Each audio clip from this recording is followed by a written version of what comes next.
There are over 1,000 UFO sightings reported around the world every month.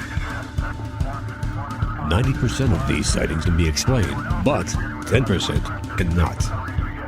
But officially and unofficially, the U.S. government has been investigating UFOs since 1947. Their top secret goal is to find out what's behind these unexplained sightings. The Pentagon classifies these as unusual airborne anomalies, but a better term is X-Files. Join us as Mack, Juan-Juan, and Commander Cobra explore these unsolved cases, UFO incidents that even baffle the U.S. military. This is Mack Maloney's Military X-Files. And now, here's Mack Maloney. Well, good evening, everyone, and welcome to Mack Maloney's Military X-Files show here on the Distant Thunder Radio Network. Hey, this is Mack Maloney. We have an interesting show for you tonight, however. Let's introduce the gang first. The posse. The very famous Juan-Juan is here 14 weeks in a row. That's right. I'm keeping count, too. It's a record. It's broken. The old Hard to record. be duplicated.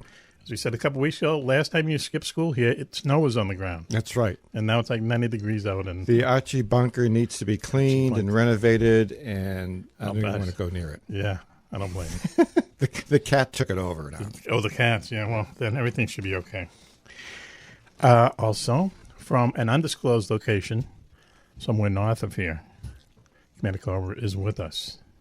I don't mean to upset your Boy Scout skills there, but I'm actually south of you, sir, at the flying establishment south of you. I was flying over your home today. Okay. Oh, that's right. Yeah, he did. I did see you going over. You were heading, it looked to me like due west or something. Yeah, not the usual direction, or was I mistaken? That's correct. That was not the usual direction. Does he tip his wings like this when he flies over? Well, you know. Like Sky King?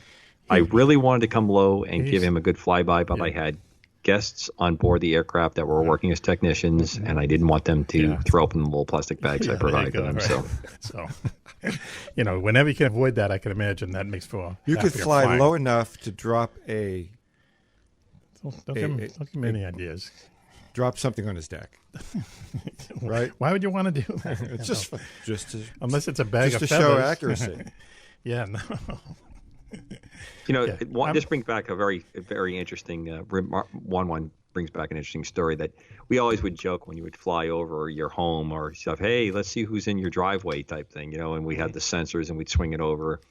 And on one of the aircraft I flew, which was armed, we're coming back from our offshore range, and there was someone else's car in the driveway, and that wasn't supposed to be there. Ooh, wowee. And then the then wife of the individual stepped out and was in an embrace of another gentleman that was not her husband, because her husband was sitting next to me. And the husband's the husband's in the plane with you? Yes. Oh, okay. And of course, we're broadcasting the picture of the Kapash. And all I made sure is that we saved every gun on board, and we drove right for the airfield. Wow. Oh, man. Yikes. That started a very long evening. Yeah. Very that was long good evening. work. Yeah. Yeah, it was great work. Yeah. Wow. The best part was because of the noise of the helicopters, and we were just ripping past it, at max blow that we could get out of those aircraft. They looked up. I mean, there wasn't even like you could say, well, that wasn't me. Yeah, it was right. just something that looked like me. You never saw my face. Bingo. So what do you think? Were they having coitus in there? Is that the thing? I think you have to be so graphic. That's a very proper way to put it. But I'm pretty sure that it was post those types of relations. Oh, yes. okay. So this is the aftermath. Or the afterglow, depending on your point of view. Anyway, well, so he's south of us. He did fly over my house. Interesting. A number of times today, in fact. Kept you very safe today. A number of times. Okay. That's good. It's good to be safe while I'm napping. You know? Yeah, they get it. Your eye in the sky, your personal eye in the sky. I actually went up to see Mrs. Cobra because she's driving the boat this summer on the lake. So she's driving a ferry boat. And I was pretty excited because I thought she saw me, because I was actually able to descend down for her. And I called her afterwards. She goes, I didn't see you. Oh, really? Okay. That's funny. Anyway, hey, listen. So tonight on the show, it's already a really good show, but now it's even going to get better. Mary Joyce, one of our favorite guests, is going to be joining us. She has a website. It's the best website, in my opinion. There's a lot of kind of crap out there. Hers is really a good website. It's called UFOs Over Cashiers or something. We'll have her. Do you know what it is exactly there, Cobra? I'm sorry, you need to run that past me one more time. Mary Joyce. Caught him asleep on the job there. No, I was looking something up here. Okay. What's the name of Mary Joyce's website? Is it like Cashiers? Cashiers over, saucers over the cashiers. Oh, that's it. Okay. All right. It's filled with always really kind of cool stuff and shit. There's one on recently where someone has found, and there's really good photographic evidence for what you can believe, of train tracks on Mars. Juan-Juan, have you heard of this? Yeah. Okay, maybe it's the MBTA up there in another boondoggle or something. But that's interesting. And if you look at the picture and you go, wow, they do look like train It could be Edaville Railroad opening up. Hey, I used to go there as a child. Oh, I always went there. Also, and rode the trains. Yep, rode the trains and had the big chicken chicken meal. Yeah, right. Huge. Yeah. Wow, that's right. Yeah, there'd be a million people there at the picnic tables. Like, Yep. Yeah. And we putting the chicken out and people lapping it up and then leaving. The next crowd would come in. Yeah. Yeah. We all had that experience. Yeah. Carver. That's Edaville Railroad down in Carver. It's right near where I'm at. Go through the cranberry bogs. Yeah, right. Look Santa at some Claus of the during the antique Christmas trains. holidays when you took the train there. Yep. It's totally memorable. Anyone outside of New England in the Had further no south clue. had no clue what we're talking about, right. but it's a very nice place. I thought Carver and Edaville Railroad was better than Disneyland. Yeah, well, then went to Disneyland as a kid. Did you? No. Okay. Then how would you know? Because I know. Okay. All right. I don't have to go there to know. That's true. The Edaville Railroad was awesome. Primo. Kids loved it. Yep. I loved it as a kid. Later on in the show, we're going to be talking to John Dwyer, who is the author of a World War II novel called Shortgrass, which I know Cobra is well into. Very much so. I'm right at the point where he's getting ready to go into flight training. It's very good. Okay. And it's an interesting story, and John knows a lot about World War II. We're looking forward to talking to him later on. Rob Beckhusen of War is Boring is going to be talking about a tiny warship with a huge gun on it. Sounds kind of dirty in a way, but a Greek warship doesn't This make one's it for sound shooting, dirty. and this one's for fun. There you go. Hang on. I think the line was, this is for fighting, this is for fun. And also, Switchblade Steve Ward, he did us a solid, as they say, the kids say. He went to Monster Mash. Remember talking about Monster Mash? He went there and he wore the T-shirt. Oh, he sent me a good. picture. Yeah. Good. And either maybe as a direct result or maybe a coincidence, they approached him and he's going to be one of the speakers at the Mothman Festival next year. Oh, that's great. Yeah. So. Which we need to have in-depth coverage. Yeah, that's right. I agree with We need that. to send a stringer out there to I go think with them. that this is the one. If it's all possible, I have to be down there to see him do it because he's been working Mothman with us. So that's a big step. Congratulations to Switchblade. Yeah, definitely. Well, we might have Pistol Pete on in another segment. We can start asking him for the funds now. Yeah, I was going to say, who's going to be on Get a head expenses start. on that trip? I think a year and a half to go. Anyway, so he'll be joining us, and that's the show. Now, I did want to bring this up. Juan-Juan. As you know, Juan-Juan, I'm a very famous writer. You are a very prolific and famous writer. Right. In fact, would there be a recent opus of yours that could be for sale? Wingman 18 Battle for America on sale everywhere. Wow. How about that? And I hope that was a sound effect and not him. Was it Somebody really just him? stabbed him. Okay. All right. You there, Cobra? I'm okay. Okay. So a little pause there would have been. Did you fall off your chair? No, I just get really excited when really? we talk about Wingman Battle for America. On sale everywhere. Interesting. It has some great reviews. It has some outstanding reviews. Okay, I'll thank all my relatives for those. So anyway, everyone's still abuzz about the big Wingman 18 book giveaway, which we completed last week. Got a lot of letters afterwards. You know, people wanting to get into the fishbowl a little bit too late. So maybe we'll do it again in a few weeks or a few months. Who knows? But I wanted to read to you one of the letters that people wrote back to once they found out they won. All right. And this is why we have to give Jeff a Christmas bonus this Christmas, because I'm going to read it verbatim. You having trouble with the first word now? I have my sound effects machine. I know it. Need it. Here we go. Hey, Mac, you're the fucking man. This is the first fucking thing I've ever won. Okay. Oh, come on. Really, Write more, you fucker. P.S. Say hi to Juan-Juan. Hey. How about that? So we have our Hey, nuts. Yeah. There we go. That's what we'll cut up. So anyway. Are you serious? Let me see that. Yeah. Well, I didn't. Yeah, I had to write it down. But yeah, I'll show you the email. Yeah. Right. Yeah. He was excited, that guy. Well, so anyway. And they say people don't read anymore. Yeah. We're not helping them along here. So anyway, he brought up, Cobra brought up the reviews on Amazon, which are, some of them are interesting, let's say. And some of them are kind of funny. But I'm glad that you took a look at it, because I know you were staying away from it for a while. You've been generating a lot of good energy. Yeah. You should be really happy. This is a great return. A lot of people love that series. I am happy. Can't you tell? Oh, it's radio, man. I there's can't the tell. pause. Okay. So this was one posted yesterday. Okay. I can't wait. I know to you'd hear be this. interested in this. I'm sure I will.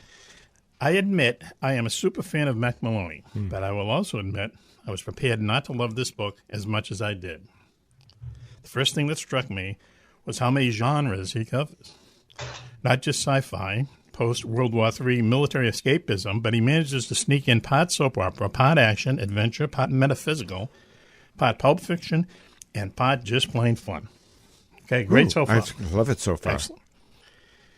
Maloney's hero, Hawk Hunter, smells suspiciously like he was based on his co-host on the Mack Maloney Military X-Files show, No. Commander Cobra.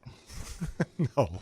Humble but bold, whip smart and fast on his feet, and of course, sexy but not raunchy. Oh, Commander wrote that. It does sound a little does. like, wait a minute. Cobb, you wrote that. I'm not done. Somebody hacked into his email. Okay, so it does go on a little bit more, but when I sent this to him yesterday, I'm going to ask the same question I asked you yesterday, okay? And I think a lot of the audience want to know this too. Does it always have to be about him, Juan-Juan? Yeah. Does it always have to be about Drives him? me crazy. Man. Anyway. He took over the show. He did take over the show, but that gave us a good 6 minutes. That's a good one. That's funny. So listen, we'll have to put some. Do you have That any? is the best $20 I have ever spent. Can you laugh the sound effects on your machine there? Hold on. We're gonna have to sweeten that up at the end. Well, no one to know Calm that. him down. Thanks. So why don't we do this? Why don't we take a commercial break now, and we'll be back with this fascinating show. You're listening to Mack Maloney's Military X-Files show here on the Distant Thunder Radio Network. We'll be right back after this.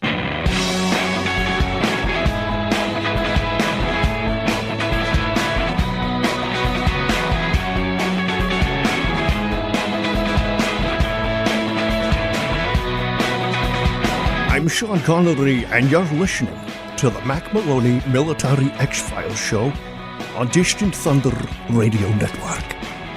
Welcome back, everyone, to Mack Maloney's Military X-Files show here on the Distant Thunder Radio Network. Mack Maloney in the studio with us tonight. Very famous Juan-Juan is here. Hello, Mac. How's it going? Commander Cobra is at his southern undisclosed location.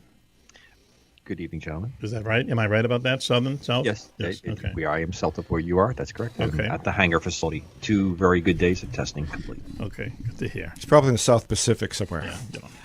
Probably down in Antarctica. Also, very special guest who's just popped in the studio. Pistol Pete, the owner of the vast Falcone Entertainment Empire.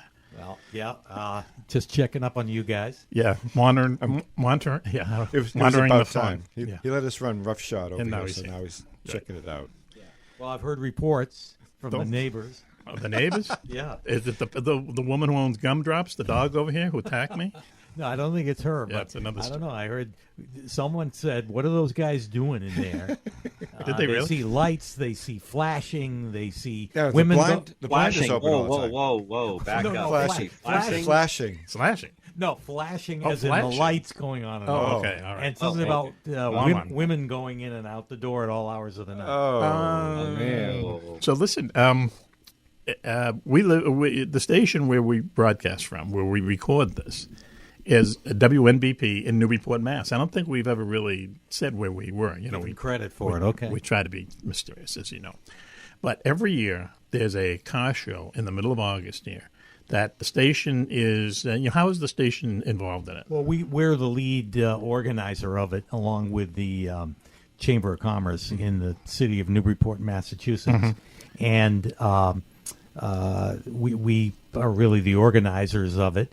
And we attract, it's about 250 of the cream of the crop classic cars to downtown Newburyport. Yep. So they have to fill out an application to get in the show, right? It really is sort of invitation only type thing.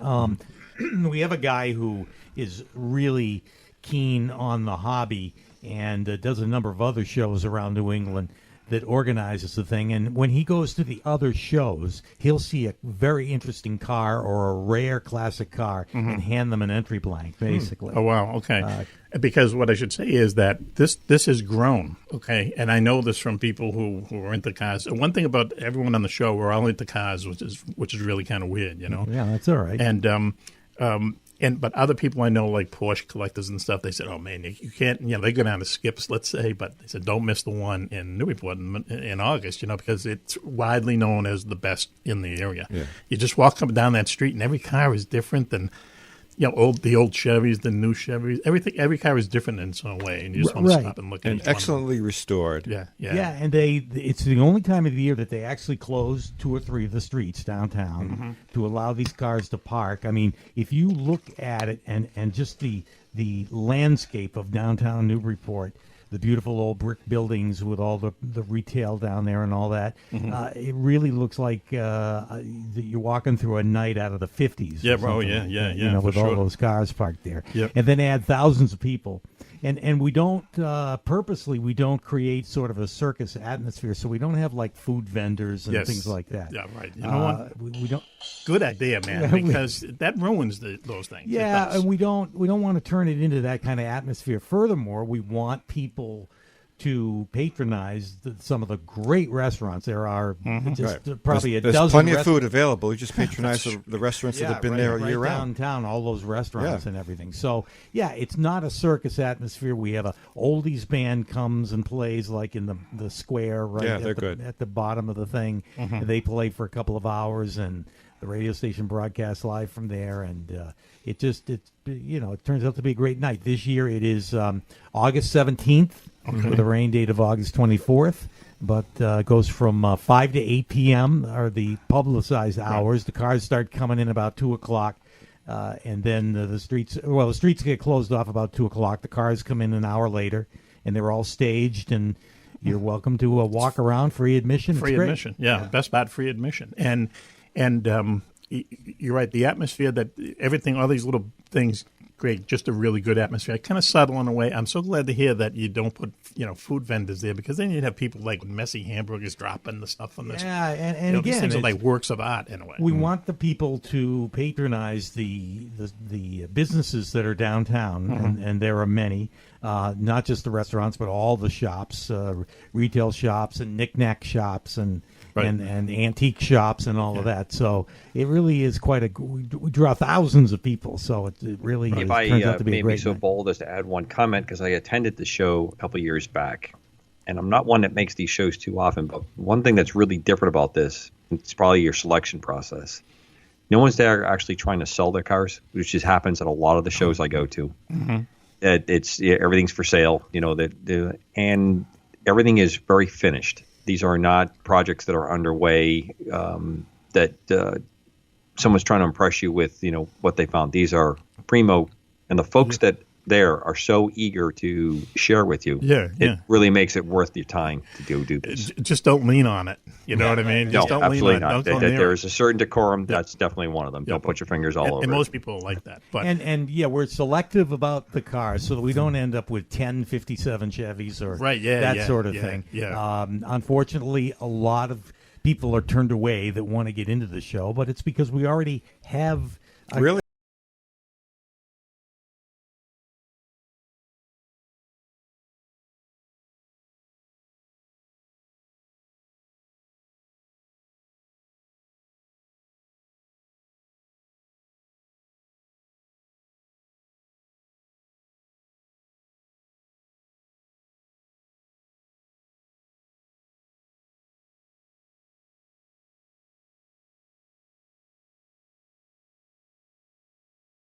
spectators to park, and right.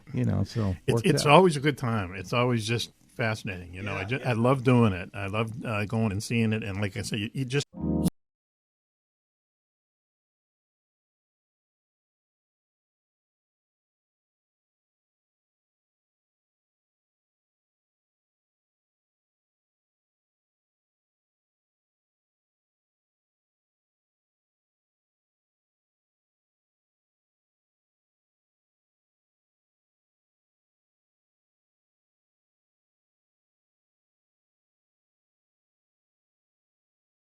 Tend to pay attention to every car because it's just so nice or different or unusual. And there are a couple of sections that we do themes. Like we did one saluting Henry Ford, I think last year, and we had one section was imports. That alleyway up there, the pedestrian walkway, had a lot of the British sports cars. I think there was a Vauxhall in there, and cars that you don't see often in the United States. Say, where do these people get these things? We had how do they fix MGB TDs with running boards and things. They had some of the best collection of Jags that I've seen over the years. Oh, yeah, I love Jags. Yeah. And we did a last year in the bank parking lot, which is one of the places we put special displays. It was a salute to the Woodies. Oh, right. Hold on. Hey, that's the magic word. Oh, Woody? Oh, Woody. Okay, all right. Again, it's the magic word tonight. You're loaded with him tonight. Is there whatever you utter is always the magic word, Mr. Policani. Oh, okay. Is there a special theme this year? Do we know yet? They're working on it. I've heard a couple of rumors, but it hasn't really been revealed yet. I mean, we had the original Batmobile a few years ago. Excellent. Which, happened to be in the area at the time, and they brought that, and we had the Back to the 80s, Back to the Future car a couple of years ago. The DeLorean. Really? DeLorean. Yeah. Wow. So, again, we'll mix it up somehow this year. Yeah. So it's August 17th. Right. Just come to Newburyport, Mass. I mean, get here early, I suggest, because don't worry, you'll find it. Yeah, you'll find it. Just come to Newburyport, August 17th. Yeah, downtown, right off of Newburyport's right off of 95, which is easy, just before the New Hampshire border. Yep. And come right downtown by the waterfront, and that's where it all happens. Right. And if ever, you just try to make up in your mind what a touristy town looks like, just come to Newburyport. You got it, baby. Because and you guys have redeemed yourselves by having me on the show. All right, that's okay. All right. So you're good for win-win. You let me get in Glad the plug like that, so you're good for another few weeks of studio. All use. right, that's good. Thank you, Pistol Pete. Good job, Pistol Pete. Looking forward to it. He's going to climb into his limo now and tell his driver to bring him into the night. Is it a Jag or a Bentley that he has? It does. It's both. Which day of the week is it? Which day of the week is it? Thank you, Pete. Thank you. There it's we kid around, but it is very cool. I'm like actually looking forward to this, and I just can't wait. And just we bring our camera and just take pictures. I love looking at the pictures of it. And I gravitate to the Mustangs first, and then I run around. It's not like there's a ton of Mustangs. I like the old Chevys. I like the early '60s Chevys. They look so weird, but I can remember them as a kid. You just watch them go by. You never thought that they'd be collector's items. Well, now, my dad had a couple of them. And really, you didn't think that you were going to say goodbye to them. Yeah, right. Yep. Anyway, so I've seen one Bel Air. I've seen them all. But yeah, Impala, Bel Air. He had not Woodies, but he was a station wagon guy too. Well, he must have had a couple Woodies, right? Wait a minute. Okay. Why don't we take a commercial break now to save us, and we'll be right back with another fascinating guest. Thank you, Pistol Pete, and you're listening to Mack Maloney's Military Exile Show here on the Distant Thunder Radio Network. We will be right back after this. Over the years, Air Force Major Hawk Hunter and his band of patriotic fighter pilots have fought tirelessly to reunite a fractured America, devastated by a Russian sneak attack. Now, returning from a mysterious space odyssey, Hunter finds a huge Russian army occupying New York City, ready to invade the rest of America.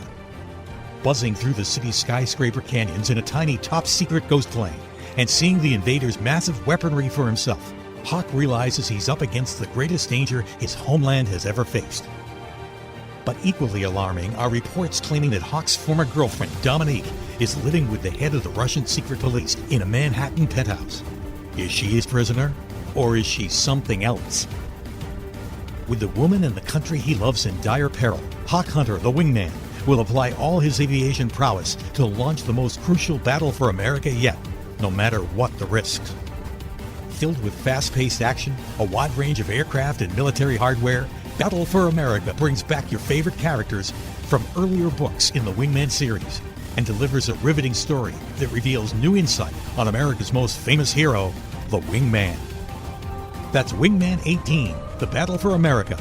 On sale now at Amazon.com and available at your local bookstore.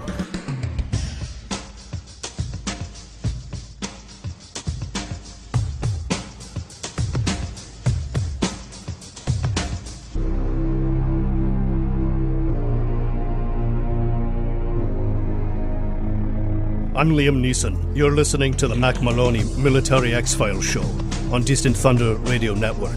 If you don't listen to him, I have a particular set of skills, and I will find you.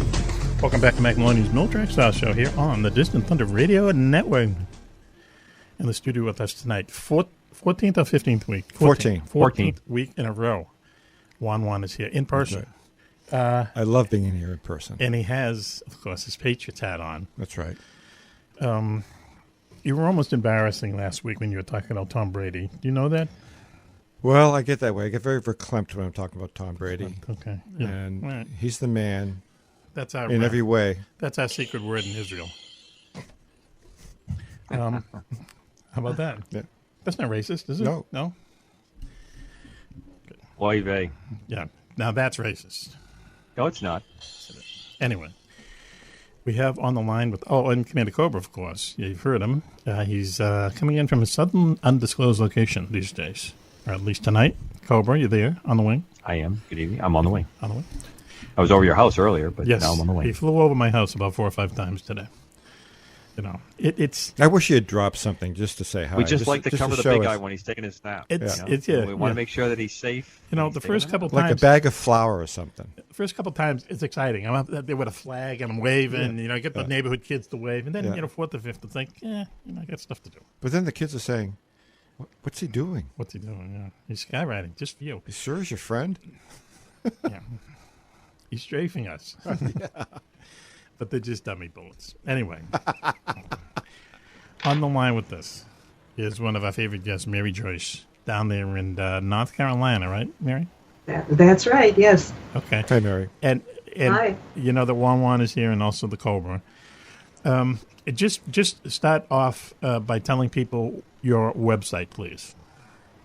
Okay, I'll say it and I'll spell part of it. It's skyshipsovercashers.com, and Cashers is spelled like the cashiers at Walmart's. Okay. They just pronounce it differently. Mm-hmm. And that's a mountaintop community here that is real popular this time of year. Mm-hmm. Real popular with tourists or with aliens or both? Or probably both, because we've always seen a lot of UFOs up there, and it's the place where all the flatlanders like to come when it's too hot in the flatlands or when the leaves are changing. So the population increases this time of year. Right. Okay. You know, we've talked a number of times before, and where you're talking about Cashiers, North Carolina. It's in North Carolina, right? It is. Okay. It's in the western mountains west of Asheville, which many people would know where that is. Right. Do you see, or maybe you're just confirming what we just talked about, do they have seasonal rises in the reports of UFOs, or is it constant all year round up there? I think there's a bit of a wave. I actually haven't been able to track it to the point where I can say, hey, this is the way it always works. Right. But there are times when we definitely seem to see more. A few months back, the gal Glennis, who's up there and watches the skies for us on a regular basis, was seeing them like every night for a while there. Wow. And then sometimes, you'll go for quite a while. Right. We don't even post all the ones that we see because, a single light in the sky has become rather boring. So she has to, capture something on film that, is a little bit different, a little bit more out of the ordinary. Does she go to a certain location, or does she do it from her front porch or her backyard, or? Well, she lives on the outskirts of Cashers, and she has seen things right around where she lives. She's gone through the center of town at night and captured something over the library. I mean, there's a number of different mountain peaks around there, and she just has a camera with her, and if she sees something, she tries to capture it. Wow. Well, and so I guess my question is, one of them is, why Cashiers, Why is it a hot spot? Have you ever tried to figure that out? There's a couple of things. Number one, there's a mountain there called Whiteside Mountain, and it is white crystalline. And many people have speculated on the idea that it might have be used like an omni. And, there might be some truth to that. I'd love to know what the commander thinks about that idea. Oh, well, let's hear him. Over to you, Commander. I think it's a very strong possibility. So Cashers is this big white embankment, and when you look at it from the south side looking up, it's just, this obviously a white side, and from the other side you don't notice it, but there's lots of crystals in that area, and that seems to be a hub for it. Now, there's other things.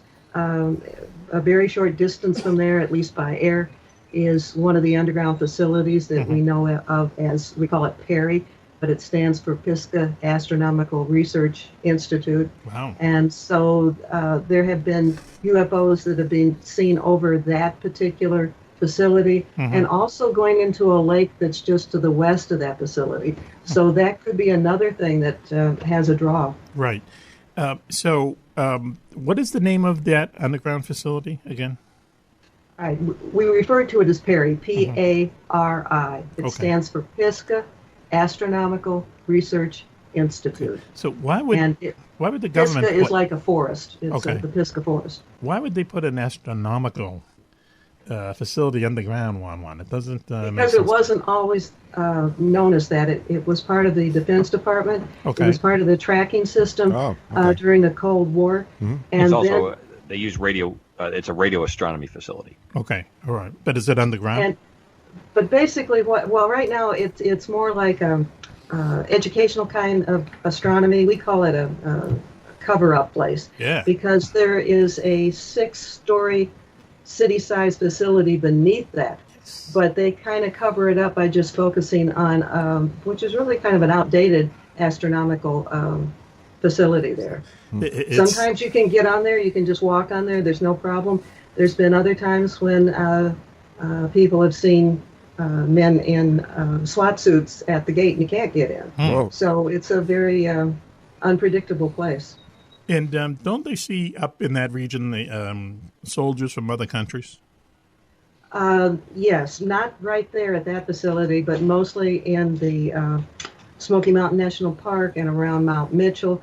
Those are two biggie places where people have seen the Russians, the Germans, and the UN. Cobra, what do you think is going on there? Well, we have talked, of course, to Mary Joyce a number of times about this, and there's been a couple other guests that we have had on different avenues. That whole area seems to be highly developed underground facilities going right through that whole area where she's at, all the way up to D.C., Virginia, and continuing up into basically the edge of Maryland. And other folks have discussed it. Either it is a setup area for a lot of activity that is, man-made military or government operations. And there's a very strong case when you look back, going back in the histories, there's a lot of paranormal activity that's been associated with it. Mary Joyce has talked extensively about the Bigfoot contact. There seems to have that interdimensional unified fielding that we always refer to. All these things happen in one area. And I don't know which came first. I don't know which one's the chicken and which one's the egg in this situation. Right. But this is definitely one of those hotspot areas. And as of recently, I talked to a guest I had on my other show who talked about the strong belief that there is an underground transport system, train or something like that, that links a large part of that mountain area up and down north to south.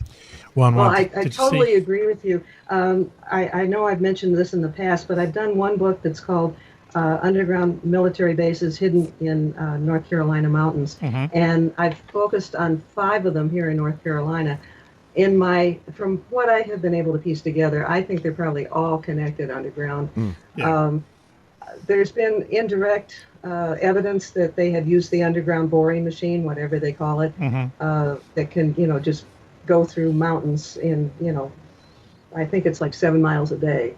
And there have been times when people have reported these incredible vibrations and drilling sounds and things like that beneath the ground, and then it'll stop.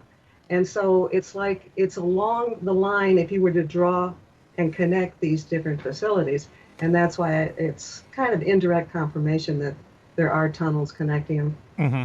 Well, it seems like if they, built these incredible, structures, if you can call that underground, it seems to make sense that they would connect them somehow, and whatever they're doing out there is interesting, but, or still mysterious. But you mentioned trains earlier, and this is one of the things I really love your website. I always go to it. It's always entertaining, and you learn stuff. Somebody has taken pictures of a section of Mars, and it looks like there's train tracks up on Mars, Juan-Juan, if you can believe it. I was going to say earlier, did you notice how Cobra got in the plug for his own show in the middle? Right. Yep. He did. That's very clever. Your wilderness. What do you think? The train on Mars, who knows, But, Mary, you had that on your website. Where did that ever Yeah, it's one of the most recent postings. If you go to the website, skyshipsovercachers.com, it's like the second from the top on what's new. And what I try to do whenever possible is I try to find these places for myself, if it's in Mars or Antarctica or on the moon, and get the coordinates so that anybody can take those coordinates and go to Google Earth and find them. Right. And so it took a little bit of effort to get the coordinates, but I did find them. And with the story, which is titled, "It Looks Like a Train Track on Mars," I provide the coordinates so you can go to Google Earth Mars and click it in and find it for yourself. And basically, it's a straight track, and it just goes across like what looks like desert land. And then there's a cluster of 3 craters they're not in a straight line, but this track goes through one of the craters, and then it goes into a second one, and it ends there. Now, it takes a little bit of perhaps imagination, but it looks like there's some rectangular structures in that last crater where the train track ends. Right. There is also what seems to be a little vehicle that's on the track. I'm looking at a picture of it right now, and everyone should try to look at this. It looks like a train track on Mars. And it is, it's obviously the satellite view, but you're looking down on Mars, and nothing on Mars seems to be regular.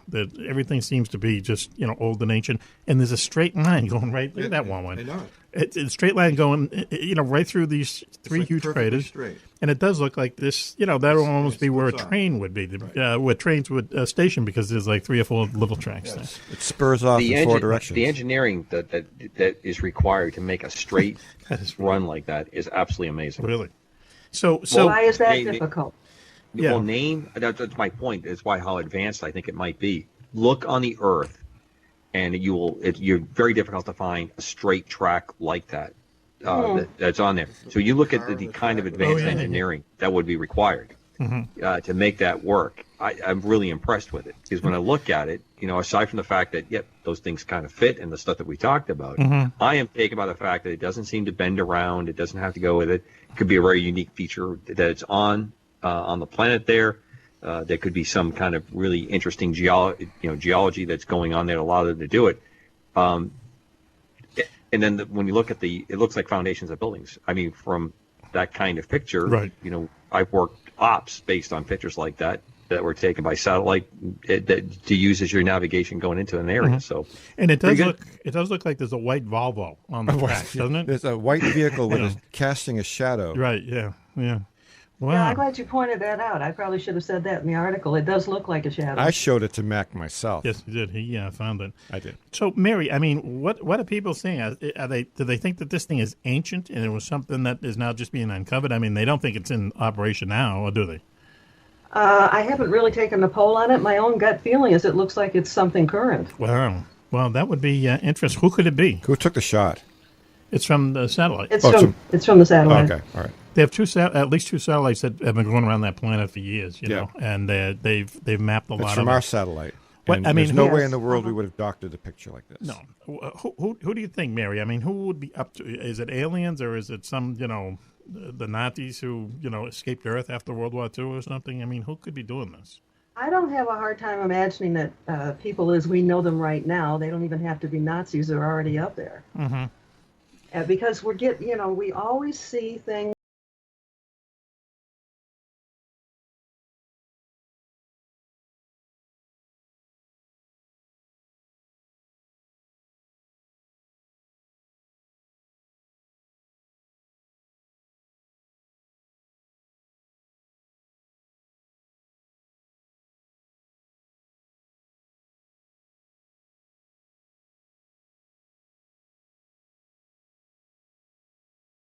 mined the stuff on Mars that they think is there. And it's like strange stuff like nickel and that kind of stuff. It would be worth trillions, not even trillions. They'd have to go up to. You're listening to Love Advice.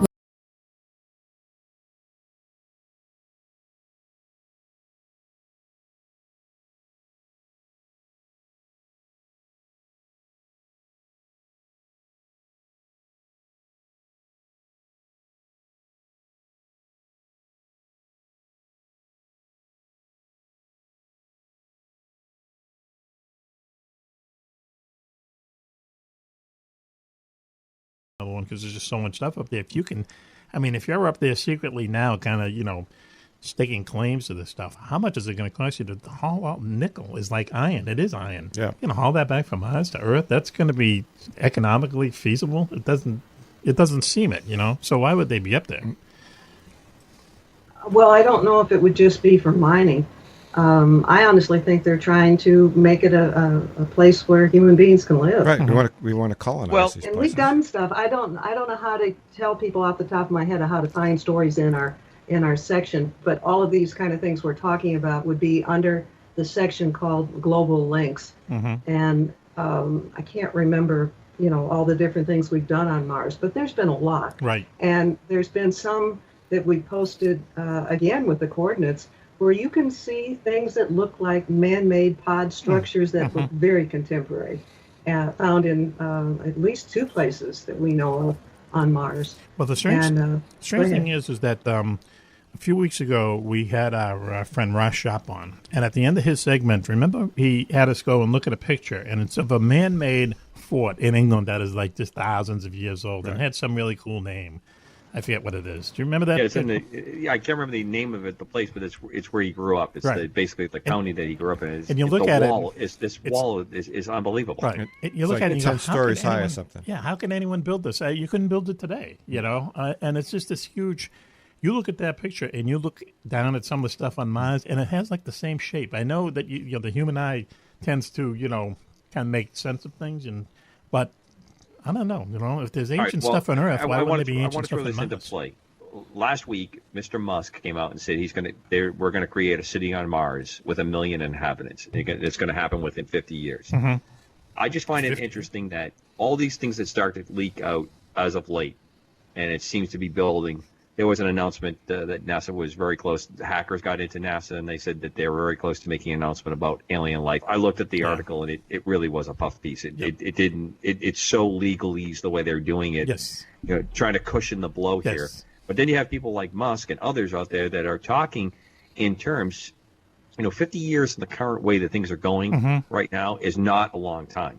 That used to be like that was a lifetime for most of the planet. That's not anywhere close to it anymore. Right. Are we getting close to some grand announcement? Is the curtain going to drop on secret space program activities that are on there? In the 1800s, people believed people lived on Mars. When they looked through telescopes and they saw the changes, they thought they were growing crops up there, and they and then all of a sudden it became very passé that couldn't possibly be it. So they call them canals. They call them canals. People will look up there, and they still don't know what they were. They're dust storms or something. But hey guys, while we're on this on Mars, go to the if you happen to have the website up, we do. Go to Global Links and go to 2016 archives. Scroll down to a story called "Stumps on Mars Look Metallic." Ooh. Now that's one I found myself one day when I just felt like cruising the planet, and I saw this really strange rash-like pattern on Mars, and when I zoomed in, it looked very metallic. Wow. And I'd love for you guys to take a look at it. Let me just throw some a theory out to you, Mary, that just kind of came to me in a way in the few minutes we have left. Everyone is always talking about the, wow, holy cow, Juan-Juan has just shown me the pictures of that. Yeah, that's strange, man. They don't look like natural would create that. That looks, made by intelligent life. But everyone says about the secret space program, and I've been one of them. I say, well, how could that possibly happen? Because you would have to have the logistics of at least the size of Cape Canaveral. You would have to have so many people involved to get people to Mars secretly. The people who make the spaceships, the people who fuel them, the people who sounds fix like them, a good jobs program. Yeah, but it would be, and one of those people would talk. There'd be 500,000 people.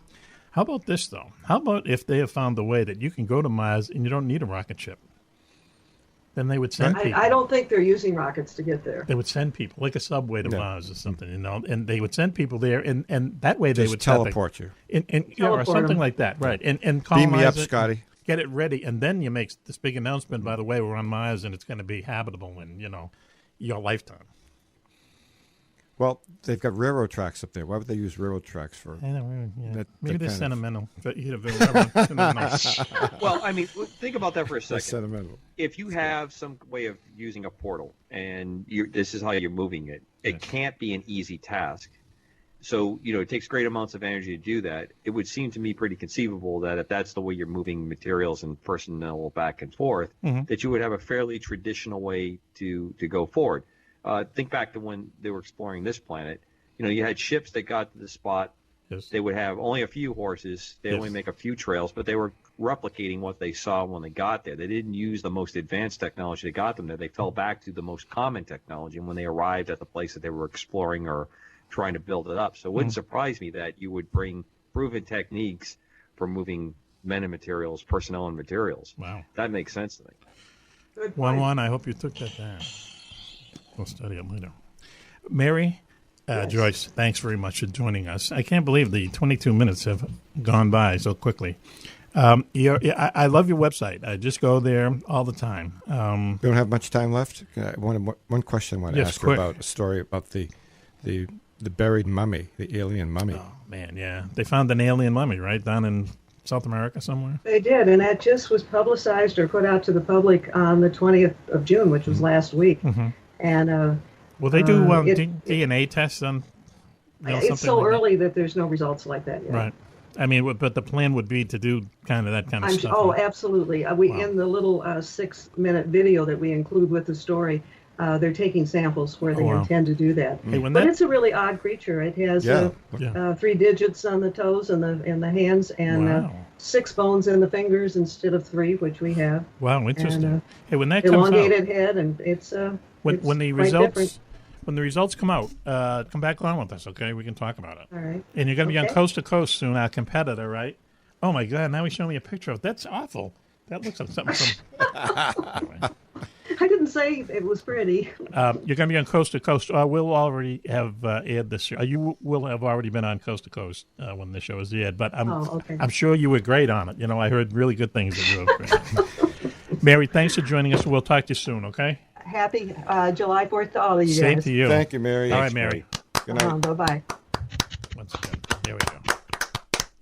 Okay, Mary Joyce, man, she's cool. And I just love going to her website because it's just, the great thing for the break in the day. And she's so down home about it. Yeah, right. I love it. Yeah. And you just love saying cashers. Yeah, there you go. And you know that if you showed up at her house, she'd feed you. You know what I mean? She'd give you pancakes. And anyway.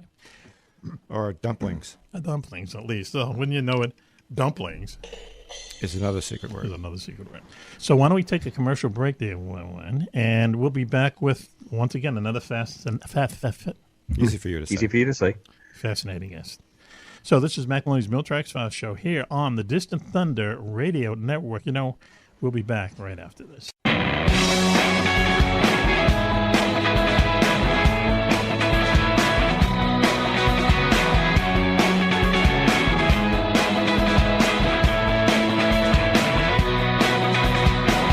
Hi, I'm Jack Nicholson, and you're listening to the Mack Maloney Military X-Files Show on Distant Thunder Radio Network. Welcome back, everyone, to Mack Maloney's Military X-Files Show here on the Distant Thunder Radio Network. This is Mack Maloney in the studio with us tonight, 14 weeks in a row at number 1. And loving every minute of it.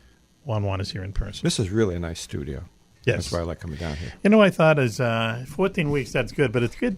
It's a good thing you were here week 12. Our mystery guest visitor probably wouldn't have known what they'd done with him or herself.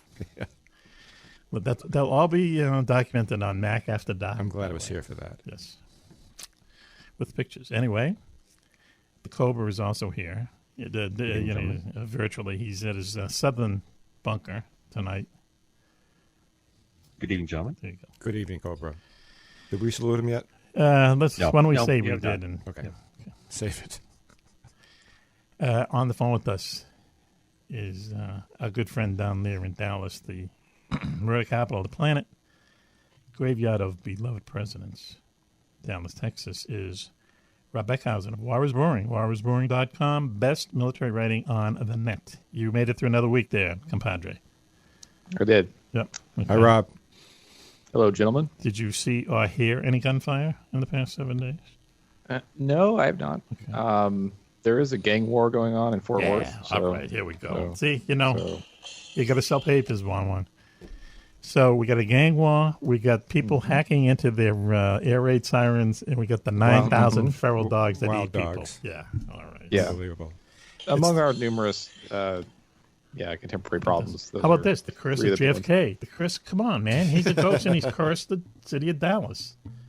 Right. If you go to the Dealey Plaza, they used to have an X on the street which was the moment the location he was sitting when the second bullet. That was nice of them to put that as part killed of him. Killed him. Yeah, no, I thought it was very interesting though. I mean, if you take people there and you point out the X and they go, oh, and then they can look up and they look at the window and yes. If for the conventional story, but I think they repaved the street recently and the X is gone. Oh no! I'm sure the Kennedy family went down there and paid a few people off, and they just might have been the ghost of JFK. That's weird. Next time the ghost of JFK is our guest, we'll ask him if he is cursed Dallas. Right. I think it was stupid putting the X on there, though. I don't get it. Yeah. Well, actually, a lot of locals were I think fed up with it because all the tourists would run out in the street and stand on. There you go. Get their picture taken. Well, I'm serious, and you would be driving. we don't doubt you downtown. You'd be driving down the street, and it's just. You drive by it all the time, and you go, "Hey, get out of the road!" I'm on the X, damn it! Yeah, you stopped driving. No, really, yeah, this is a real thing. My theory on what happened that day is, how people have uncovered lots of evidence, a lot of it that cannot be disputed, that something was up that day other than Lee Harvey Oswald shooting, right? And but there's a lot of evidence that he was just acting on his own. There's more evidence that he was acting on his own than anything else, and that's why we'll have our friend Paul Burke on to do an analysis. Analysis of the interrogation of Lee Harvey Oswald. But I think you're another grassy knoll guy. Yes. What I think happened is I think there were two people in Dealey Plaza that day, two assassins, and neither of them knew the other one was there. It was just a coincidence you had two people shooting. That's why that's a coincidence. You have all this evidence that something happened, but there's always that missing piece. Well, how could that have happened if, we didn't see? Well, it was just, we can't link, Oswald really. Oswald can't be linked to anybody, right. As hard as people try. I just think it's a coincidence. It's a good place to shoot the guy. So, I hate to be so, bold, but it's a good, it's a good place to have an ambush, let's say. Yep. Yeah, it's a big subject. I was going to talk about some other things, but he was meeting in Mexico City and there was these Cuban exiles that he was mixed up with. There's a lot of really suspicious stuff. He lived in Russia for 2 years, Yeah, I'm a lone gunman theorist. I think he was a lone gunman, though. I think he had the same motivation of the guy who killed John Lennon. He wanted to, be famous, And he couldn't keep up with the fame. And he tried to do everything. He took a shot at some right-wing general down there 2 years before that shot. And his name was Walker. He was just some right-wing guy, and he shot him through his picture window or something like that. It was like, hey, what can make me famous? And so I'll do this. But he also grew up in New York City. Do you know that? Lee Harvey Oswald actually grew up in New York City. I know that. So anyway, but you're right. That's another show there, Rob. So tonight we're going to talk about what was it there, Cobra? The big gun went on a little boat or something? Or something filthy. Big gun on a little boat. Yeah. A lot of big guns. A lot of big guns. Oh. And more than one. And it's Greek, Juan-Juan. Stop laughing. Please. Yeah, okay. Yeah, I'll jump right into it. I came across this the other day, and I wrote an article about it just because I was interested, which is it was known as it was a Greek gunboat during the started in the 1970s, called the Panagopolis class. It looks like half a boat. It looks like half a boat. You're right. It looks like half a PT boat. Maybe it only goes in one direction, too. Yeah. Is that... It was a small, fast, slender, very fast, about 38 knots gunboat. And what was really interesting about it, and there's an interesting history, but the technology was very simple, very crude, but effective. Yes. On top of this, or in the back of this, how do we describe it again? Yeah, it's like half a boat. It's like a boat. cheese wedge or something like that. Yeah. But with in the back by the pilot house were two arrays mounted on each side where the pilot's at, in each weapons arrays, and in each array would be 6 M40 recoilless rifles. Oh yeah, which are 106 millimeter anti-tank weapons that were U.S. made and supplied to Greece. Yeah. Why not put them in a big speedboat? Anti-tank weapon. That's excellent. That must have made a lot of noise, baby. A dozen of these in a very small, very fast boat, and which is really weird and unusual. I've never seen that on any other type of. Right. But why would the military of Greece, when they started in the 90s or so, and they built a bunch of them then, or 2 or 3 of them in the 90s or something? So Greece and Turkey have had a lot of beef going back a long ways. And if you remember, I mean, things have a little, better now, but in the 70s, there was the war in Cyprus. Yep, a couple of them, right? They had 2 or 3 of them. One of them was really, really bad in 1967. It was, they thought that there was going to be a war between the 2 NATO allies. Meanwhile, the Israeli war was going on. It was a really crazy time. Right. So in Cyprus, right, this was there was a coup in Cyprus by a group called the EOKA-B, which was a really ultra nationalist Greek Cypriot paramilitary organization. Wow. Was backed by the Greek military junta. Yes. Overthrew the archbishop who was in charge of Cyprus. This precipitated a Turkish invasion of Cyprus. Yes. And today, as we know, Cyprus is divided. To this day, there's a southern Cyprus, which is majority Greek, and then there's a northern Turkish, a puppet state in the north. The Greek Cypriot Navy, which was a handful of torpedo boats, was blown up by the Turkish flotilla as it invaded. Just scared freaked out the Greek generals. Yes. And say, well, if they do that to Cyprus, they can do this in the Aegean Sea, where there are these contested waters, a lot of islands. Yes. So this a Greek naval engineer came up with the Panagopoulos class, and the idea is the Turkish Navy was larger, had larger frigates and destroyers, and you could get this these speedboats, sail them very fast, and get them very close, and get around even behind the ships to their sterns, and blast away below the minimum range of the Turkish cannons, and just pummel these ships at point blank range. And so it was a weird, bizarre, very practical though, and interesting short range wrecking machine that they built. I was very impressed. I like it. Are they still around or what? No, they built 3 of them, and one of them I think was retired in the early 90s, and the other 2 made it to the late 90s or early 2000s. 2003, I'm sorry, and then the final 2 were decommissioned. They were never used in combat, but there was a military crisis in 1995, December 1995, that went for about 2 months, and over a Turkish cargo ship ran aground next to a Greek island, but that the territory was claimed by Turkey. So when the Greek Navy rescued the ship, this set off this, as you've heard, many times in many different parts of the world, set off this territorial dispute crisis that escalated, and the Panagopoulos, the 2 remaining ones, raced into the area, and actually had a standoff with a Turkish frigate, the Yavuz, and got right up on its stern, and said, "Hey, try something." Yeah, right. And And it must have been cool to go out and sail on these things and like shoot off the guns and everything, man. That must have made a lot of noise. Without worrying about being shot at. Right, yeah, just to go out and shoot that stuff, I would love to go to Greece, frankly. I would love to go to the Aegean, because like I say, there's thousands of islands there, the Beatles spot.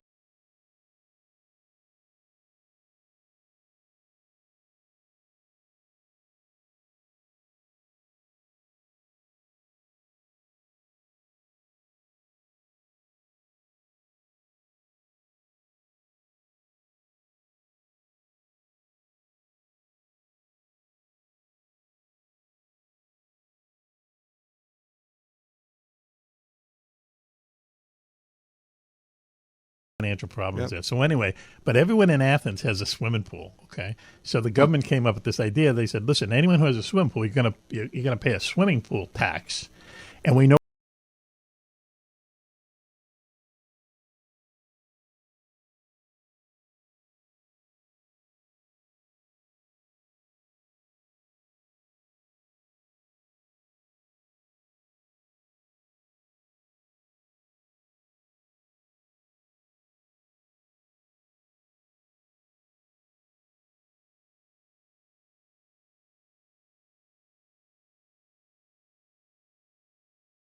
Because we've hired Google Earth and we know, the whole 9 yards, right? So instead of paying the tax, what they did was some company opened up a thing where you would put a cover over your swimming pool and put that. It looks like dirt. Yeah, well, it looks like there's trees and stuff from looking down. So it showed Athens like in 2015. You can see all those pools. In 2017, there's no one. No one has. They're all filled in. It's a growing forest. sunflowers. Right. Yeah, those are the Greeks. If there's one thing I could say to add to the Panagopolis attack boats is that their Greek military, websites and papers, that have written historical articles about them, and they take a lot of pride in it, which is it's kind of a goofy weapon, but it was. Well, they have a really long history though. Yeah, I was going to say they're having their navy goes back 6,000 years. It's critical to Western civilization with their victories. Yeah. So. Absolutely. Yeah. Wow. So, and then I'm a fan of the Panagopolis class. Yeah, me too. I'm the fan of the Greeks. You know who was really cute? I hate to bring this up, but remember Martina Sirtis? She was the woman on Star Trek: The Next Generation. Yeah. Ambassador Troy. Yeah. Right? Oh, she was like the counselor. Yeah. She Counselor was. Troy. Yeah. What was her name? Or Ambassador Counselor Troy. Something like that. Right. Bad trick. And she was on Jay Leno once. And she came out, and it was the first time I'd ever seen her without her, stuff on. She used to wear sexy stuff, but she came out dressed as a normal person. Oh, my goodness. She was just, beautiful, you know? She was just really beautiful. So anyway, there's a memory going down memory lane. She was a counselor of what? Yeah. Oh, who knows? Counselor Troubled Troy Kids in the Stars. was her name. What was her name? Counselor Troy. Oh, okay. Counselor Troy. And she was a telepathic counselor. So anyway, so Jay Leno, when he sees her, you know what he said? He goes, wow, those Greek girls, they're always so dirty. Can you imagine this guy saying this on network TV? Yeah, there you go, baby. Yeah. Whoa. Yeah, see? Yowzer. Yeah, exactly. This is probably the late 80s when this was on, right? Yeah, yes, yep. Early 90s. Right. Yeah, Star probably. Trek. Yeah. Star Trek was good. You can always kind of sit down and watch one of those things. Yeah, now you're talking there. See, you know what I mean there, Wawa? I can't talk right now. There you go. So, Rob, in the 6 minutes we have left, what else you get to say for yourself? Well, actually, you mentioned that Troy was, talk about Marina Sirtis from Star Trek. Yeah, she was a telepath. I love her. I wanted to talk about the U.S. military psychic programs. Oh, yes. We knew you were going to say that. This is a transition right there that was very suitable. So I believe we call that a segue in the business, but I don't know. Yeah, right. Well, okay. So so how do I transition segue now? Are you going to talk about the soldiers with the SP? Yeah. Well, how's that? I want to explore Counselor Troy a little bit more. See, that's what we're doing. We're looking at pictures of her. Sorry. I've totally lost it.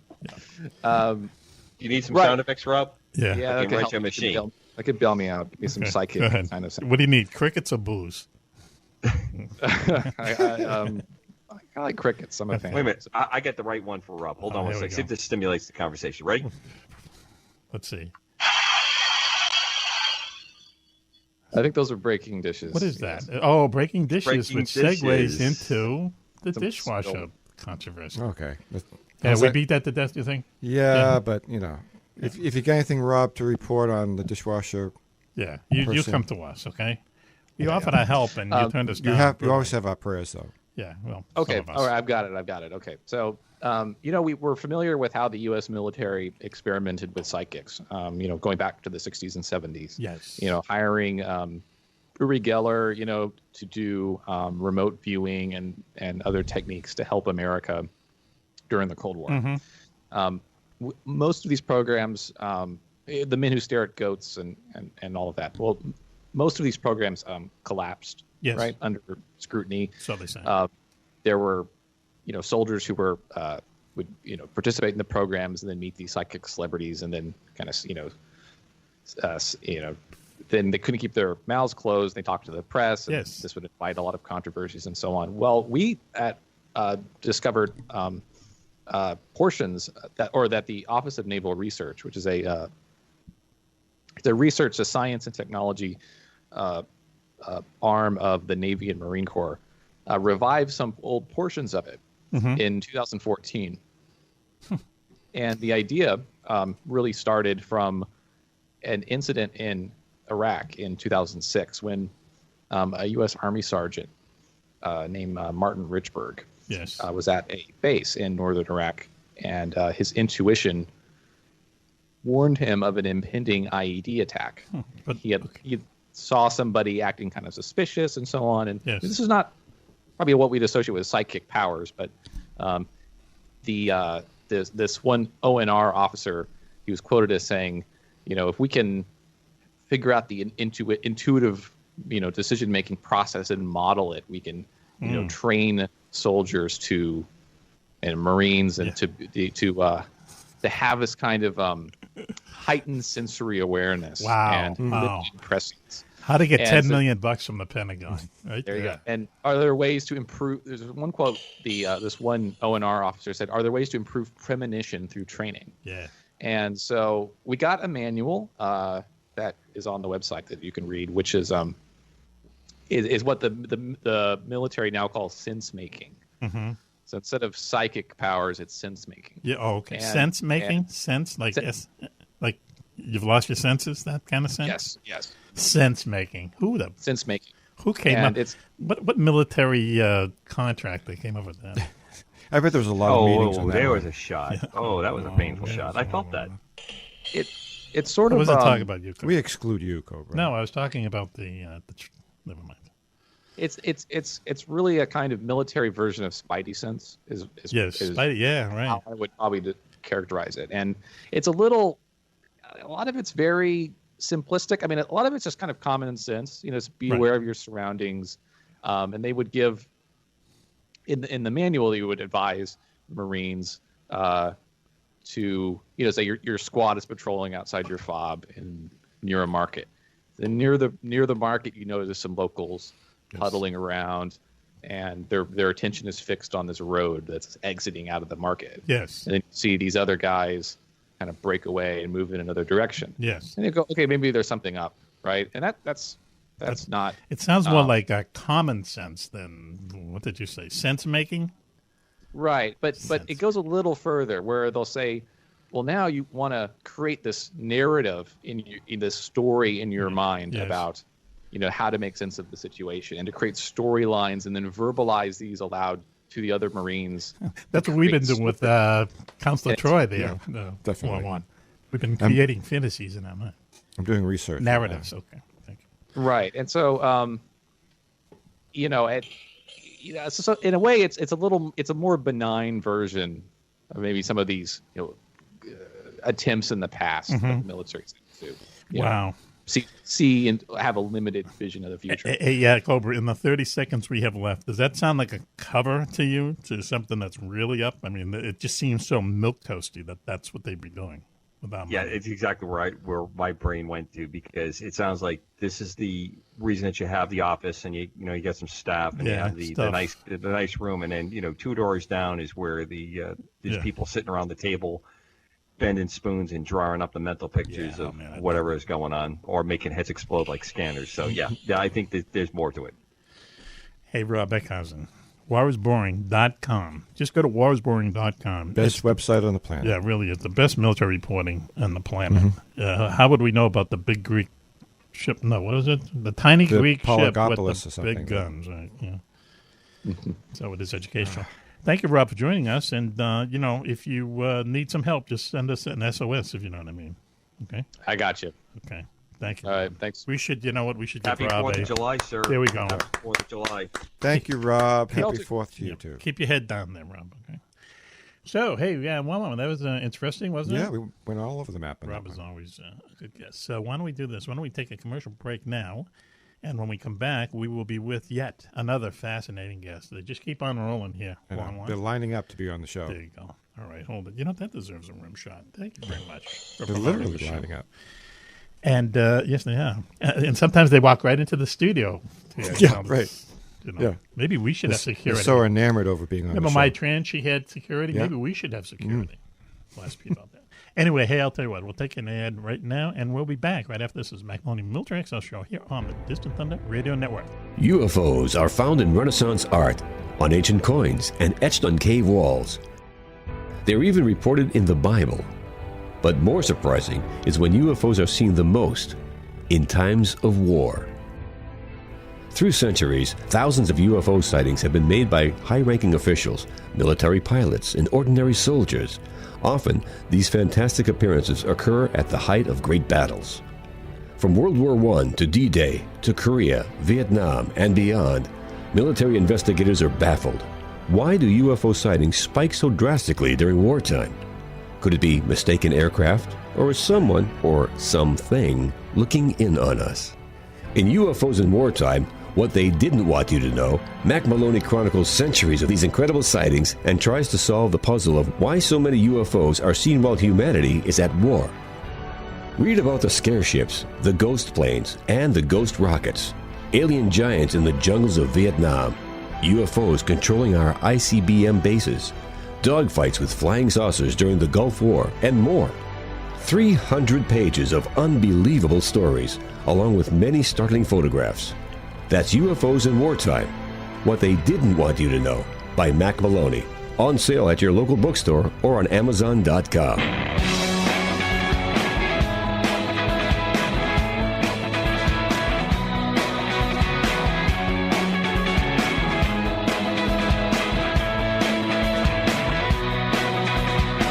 Hi, I'm Christopher Walken, and you're listening to the Mack Maloney Military X-Files Show on Distant Thunder Radio Network. Hey, welcome back, everyone, to Mack Maloney's Military X-Files Show here on the Distant Thunder Radio Network. This is Mack Maloney. 14th week in a row, the very famous Juan-Juan is here with us. Hello, Mac. How's it going? In person. You betcha. Okay. I wouldn't miss this for the world. And Cobra was with us earlier or later, depending on what part of the show you're listening to and how we throw it together. Well, we're trying to get a hold of him now. He's on a secret mission today. One of them, which brought him 5 times over my house there, Juan-Juan. I'm a little nervous about that. But we're going to try to get him back on the line. He might have been called away by the UN or something to do a secret mission. You never know. Probably. And I'm trying to tap dance here to see if we get him back online. But listen, why don't we plow ahead? Our guest for this segment is John Dwyer, who's a writer from Oklahoma. He's written a book called Shortgrass. Or if you're from Boston, you'd call it Shotgrass. Shotgrass. It's an interesting book. It's about aviation. It's about World War II. So I like both of those things. So we want to welcome him to the show, John Dwyer. Hey, John. How's it going? Great to be with you guys. There you go. Where are you from, John? Oklahoma. Oklahoma. Okay. Norman, Oklahoma. Okay. You didn't read the pre-show notes there? I didn't. I forgot to read it. JJ. So, John, we're talking off air, and you told us that you're not only a fan of Oklahoma College football, but you're a graduate of said university, correct? That's right, Mac. I went to school at University of Oklahoma, so I was afflicted with the disease early in life, actually even before that. Once again, it's also very important to face facts, to face the truth. That's true. I'm a recovering addict, and in my later life here, trying to grow into a mature individual. And I had a friend. His name is actually also Mack. Mack. That this guy's a deacon in the church and everything. He had a heart attack watching one of these games a couple of years ago. He got so upset. I'm trying to be careful about it here in the final innings. There you go. And the final innings. So, but you guys really hate Nebraska, right? Isn't that the narrative? Well, it's interesting, Mac. We have a great traditional rivalry with Nebraska, but there was always a mutual respect. That means yes, right? Well, it does. Yeah, they hate each other's guts. Come on, we'll just be mutual rivalry. Right, exactly. Well, I was going to say, as opposed to the University of Texas, now there's some hate for it. Oh, really? Yeah. Oh, wow. I like that. Yeah, that's where the hate is. Right. But won't they shoot you, the people from Texas? Well, I think we have equal numbers of guns per capita on both sides of the Red River. I forgot, so where that might be a dangerous mission to go. So when you went there in the late 70s, is that it?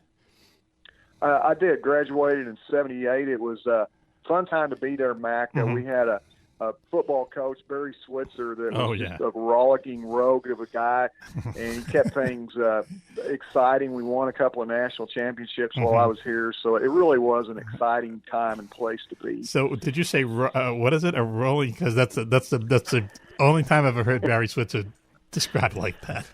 That's almost. I'm trying to come up with colorful adjectives that are also somewhat family friendly. Was he ever sanctioned by the NCAA? I don't know about that, but I know that he was sanctioned by the University of Oklahoma. In fact, they eventually fired him because of some. It was one of those lack of institutional control things, but. He was just kind of the old West gunfighter type, and he outlived his day. Yeah. But, wow. And when you were there, go ahead, please.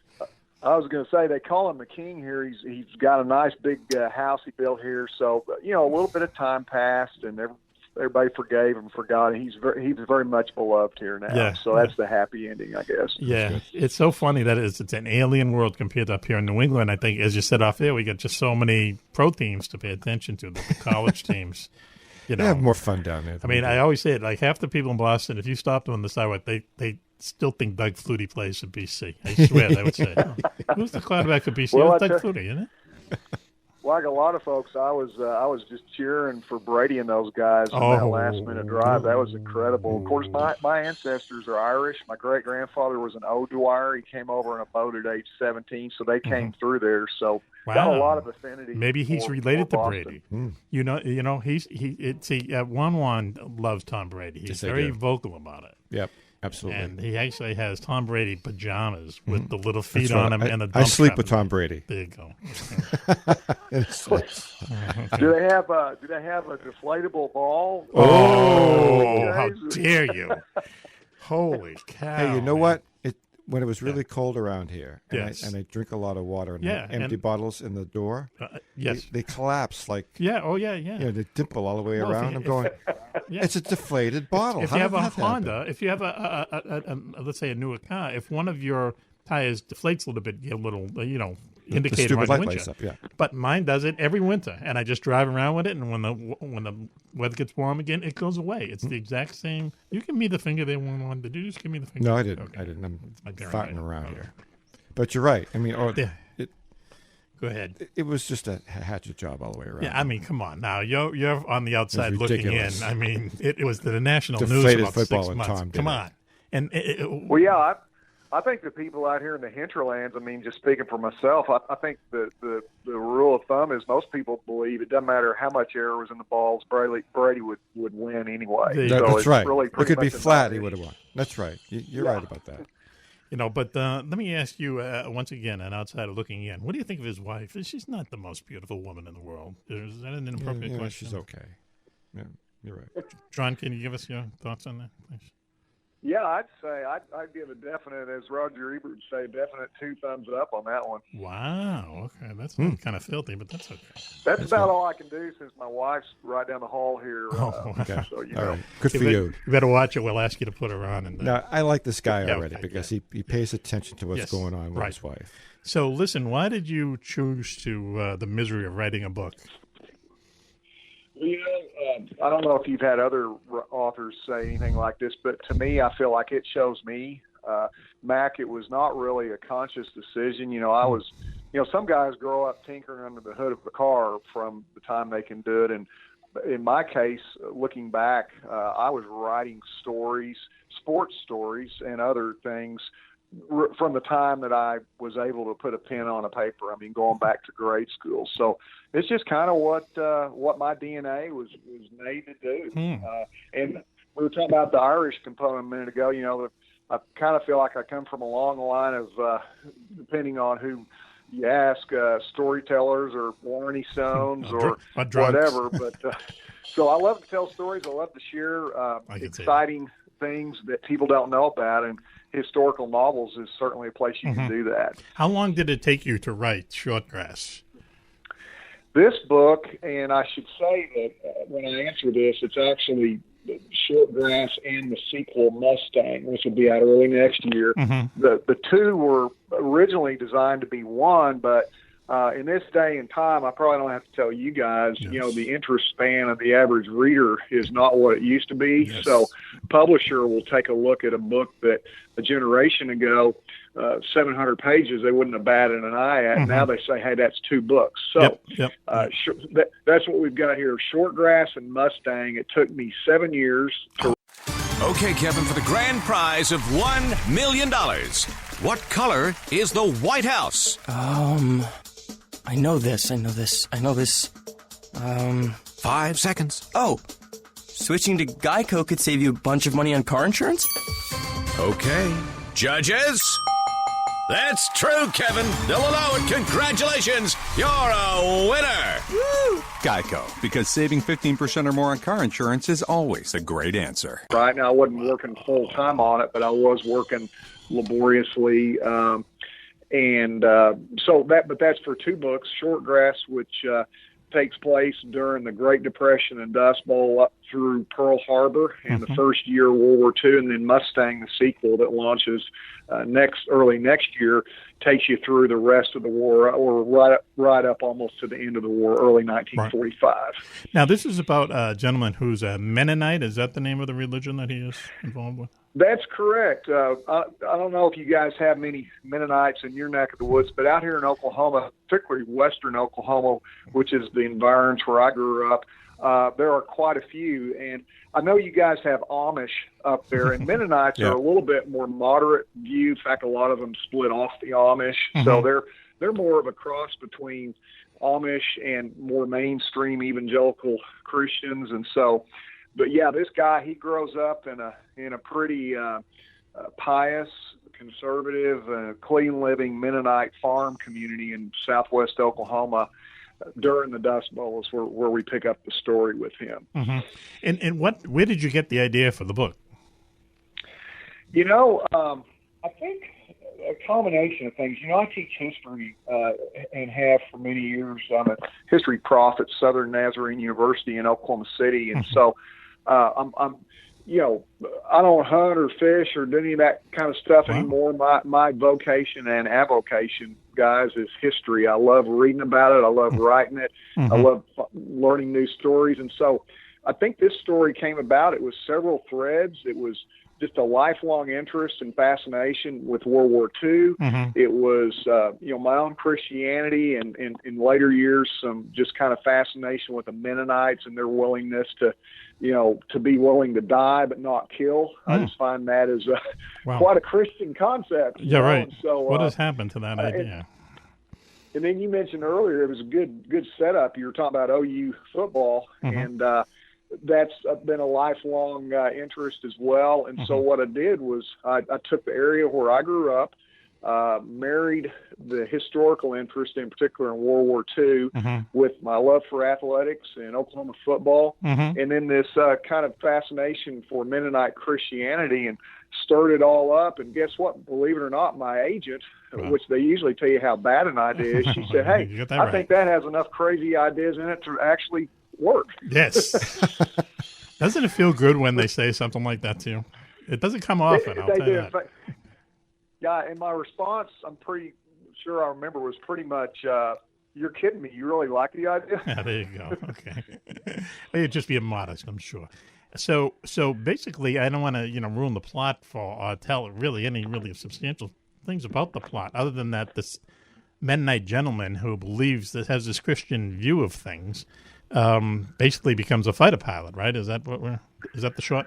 Well, that's right. What happens, Mack and Juan, is that he is a fairly typical, clean-cut, all-American Mennonite farm boy, but he has a couple of complications. First place, he is a great natural athlete. So, in Shortgrass, there's debate among people in his church as to whether he should even play a rough game like football in public and all this stuff. And once they get past that in high school and so forth, he ultimately becomes a member of the first great Oklahoma Sooner football team in the late 1930s. Yeah. And who by the way, their play-by-play announcer was actually Walter Cronkite in real life. It was? Who was the University of Yeah, he's a University of Texas grad, and his first job was doing Oklahoma Sooner football on radio. Wow.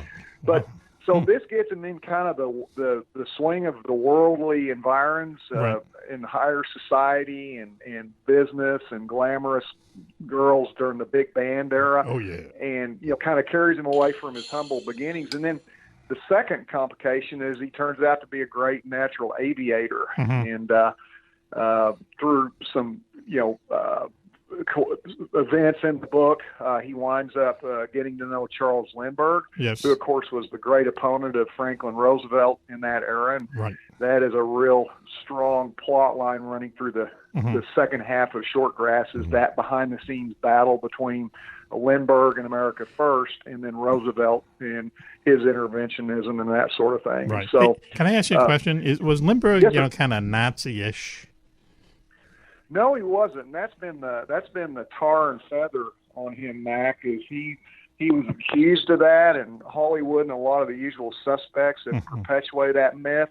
But one thing I would just say is I think a feature of Shortgrass is you really get to know Lindbergh up close and personal through the eyes of our protagonist, that Oklahoma, cowboy, football player, aviator, Lance Roark is his name. And I use that as a way, Lindbergh kind of becomes his mentor.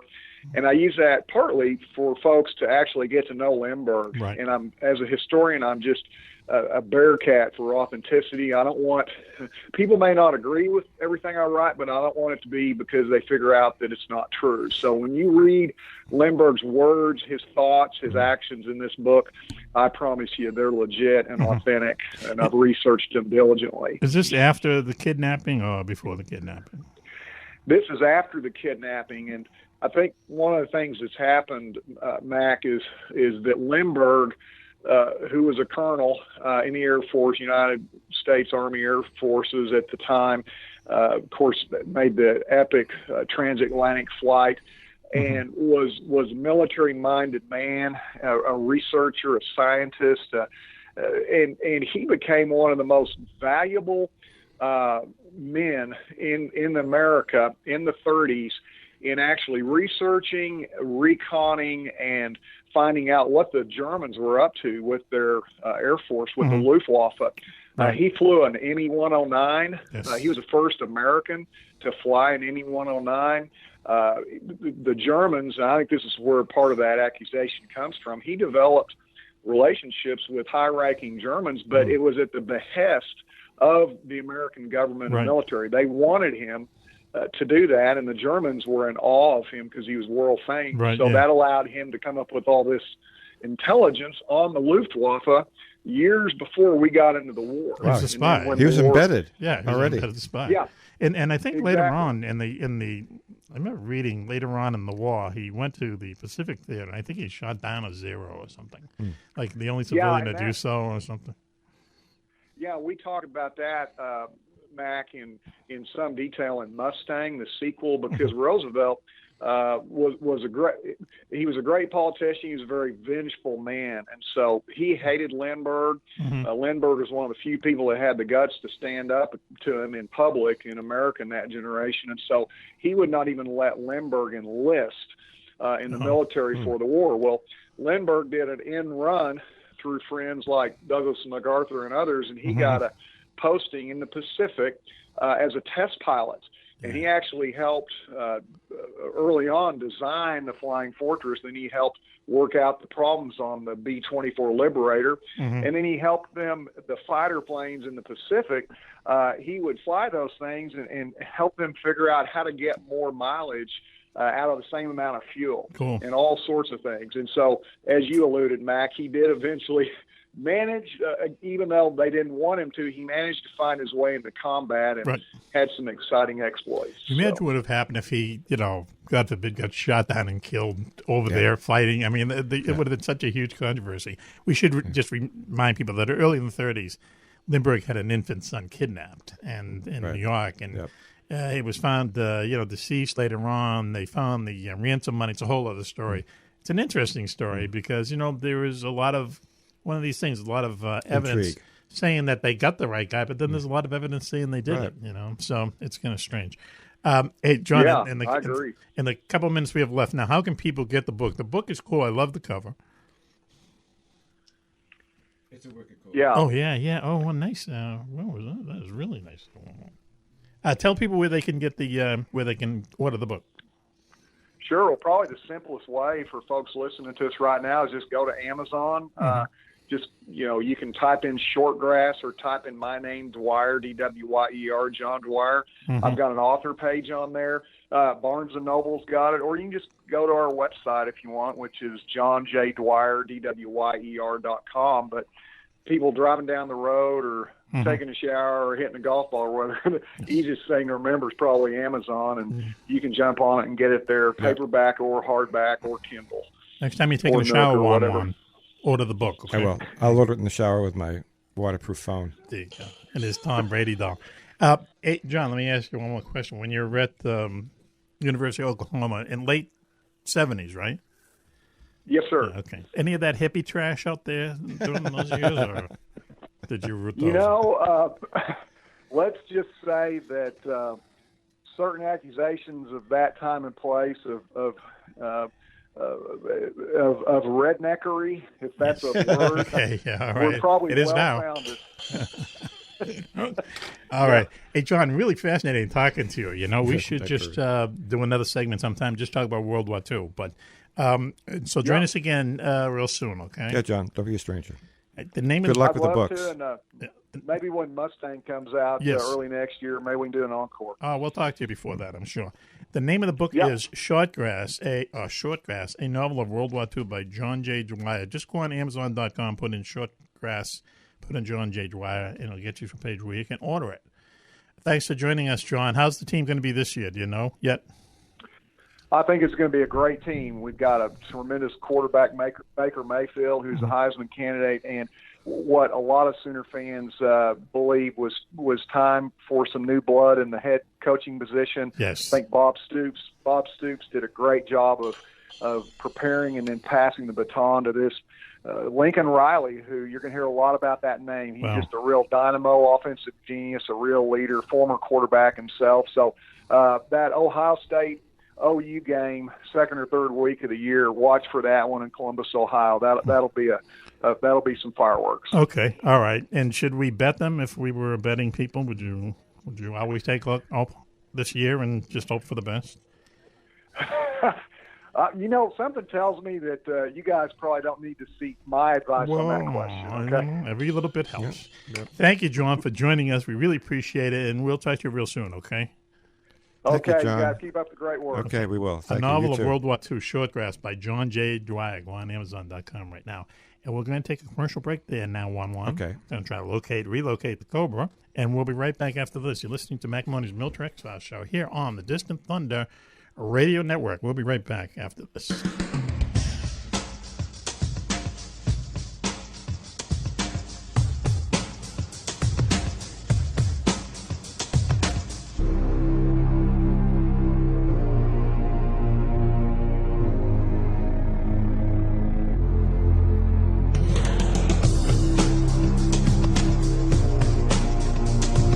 Hi, I'm Arnold Schwarzenegger. Hear me now and listen to me later.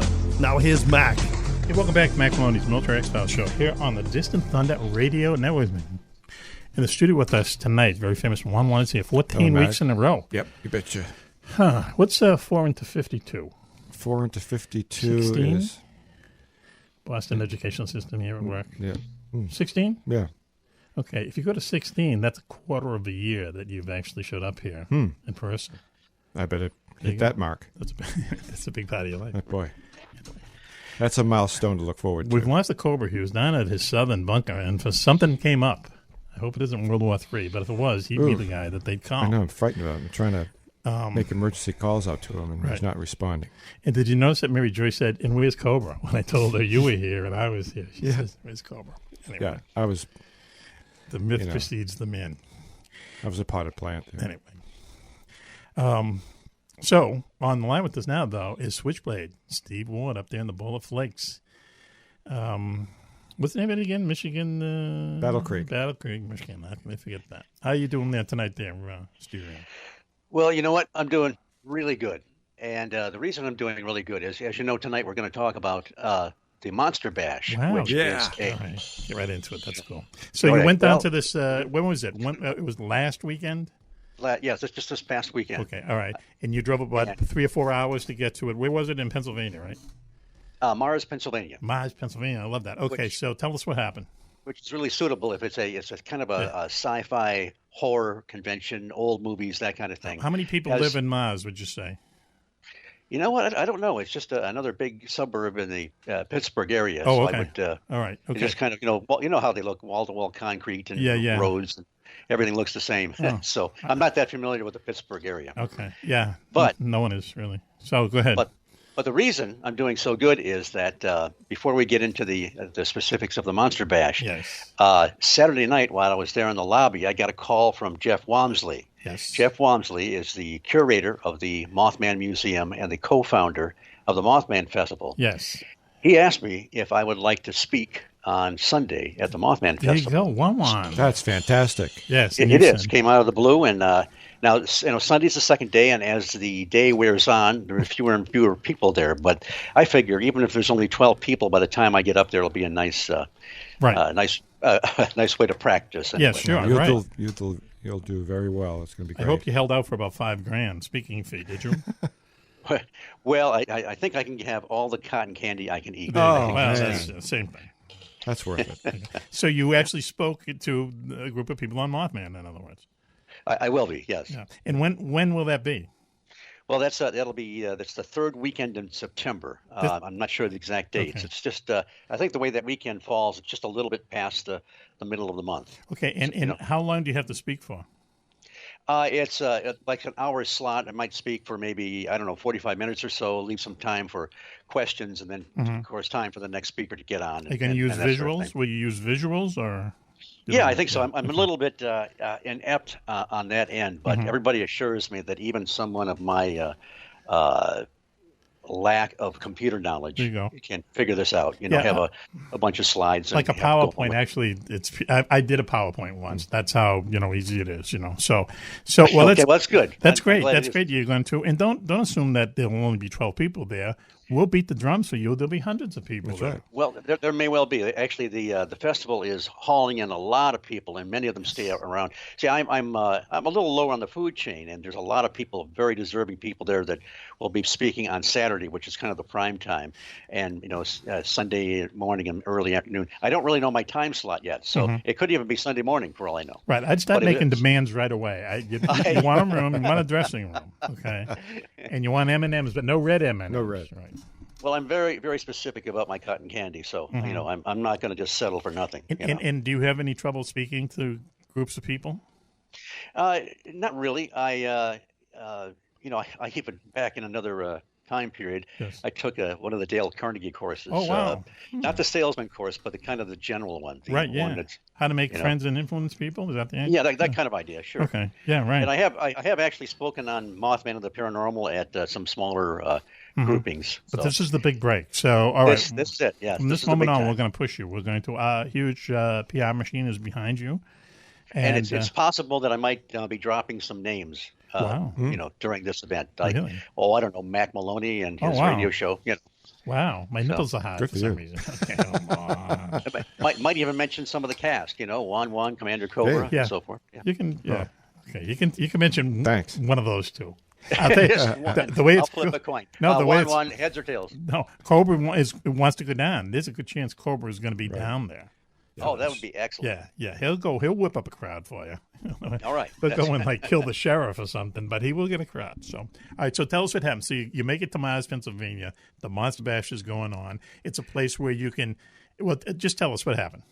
Okay. Well, we actually met at a friend's house in Mercer on Thursday night because it starts Friday morning.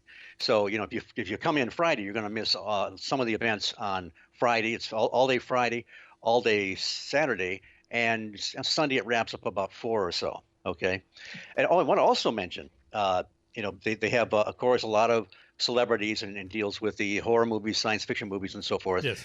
But they do have one gentleman there that deals with real monsters. And that's our friend Stan Gordon. Oh, yeah. He's a good guy. He's a local boy. He lives, maybe half hour, 45 minutes away. And so they have him there every year. Right. And I should mention, he's got a new talk this year, which focuses on Bigfoot and the stranger aspects of Bigfoot. But he's famous for writing about Kecksburg, right? Kecksburg. And also he's written a book called Silent Invasion, which covers the really strange UFO and Bigfoot reports that occurred in, I guess, southwestern Pennsylvania in 1973 and 74. Plus, he's actually got 3 books out, so he's got more recent stuff too. Just look for Kecksburg. Okay, I mean the very, very short story is back in the 60s, people saw something land in the woods near Kecksburg, Pennsylvania. Okay, they started to go into the woods. The army shows up. Some civilians saw what it was. Some said they saw it, and so on and so forth. But the military took it away. Okay, it was a big hubbub there. They took it away, or they blocked off the whole area. They blocked off the area, then they took it away on a semi trailer truck kind of type thing. Okay, it looked like an acorn. That's what everyone describes it as.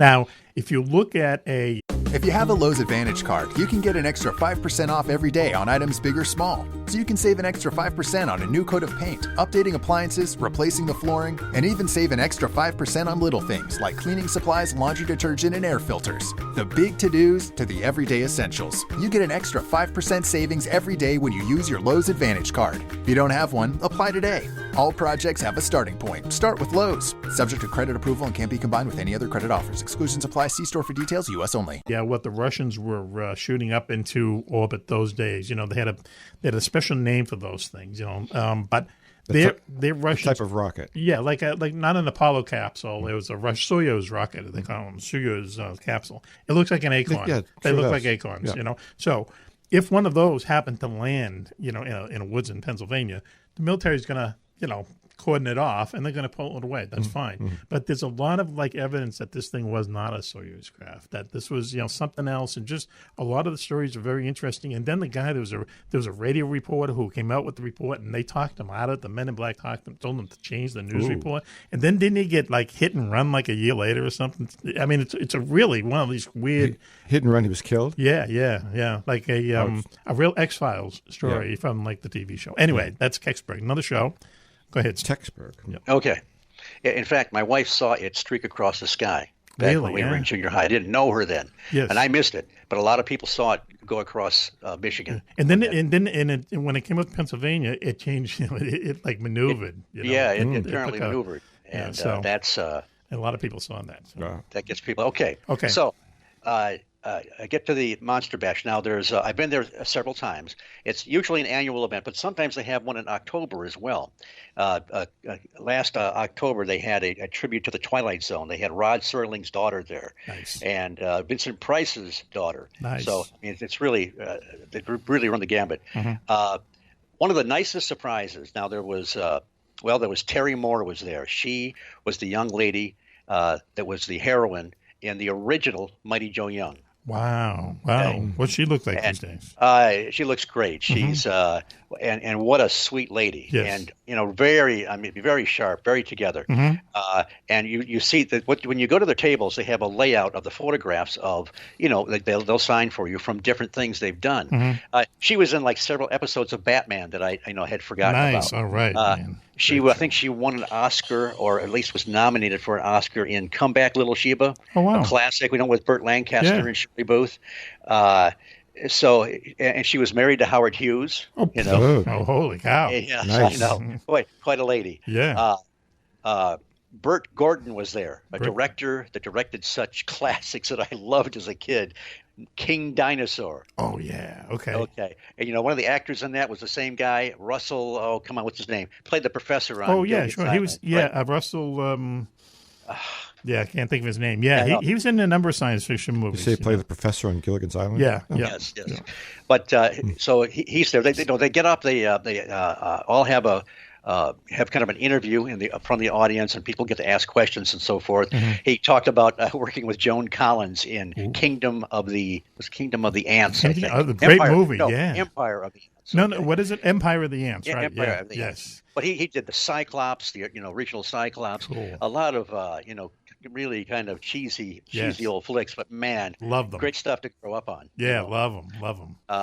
Now that several people were there, but a guy named Gary Clark. Now he was in the first 3 seasons of The Virginian, along with Doug McClure and James Drury. Yes. Okay. He was in another one of these great classics, Missile to the Moon. Oh, wow. All right. Yeah, cool movie. Right. And that's one of those where, if you were to use 50s Hollywood to learn about the planets, you'd figure that the moon was populated with a lot of scantily clad females in very tight garments, which I think is a lot period haircuts too. Of what we think we know. What do you think is up there? Okay, go ahead. And anyway, immediately I liked this guy. Oh, he had a part in Tombstone. Remember Tombstone of 10, 15 years ago? Yeah, Kurt Russell? Yep. Oh, yeah, the movie. Sam Elliott. Yeah. That's a good movie. That's a pretty good cowboy movie. That was an excellent movie.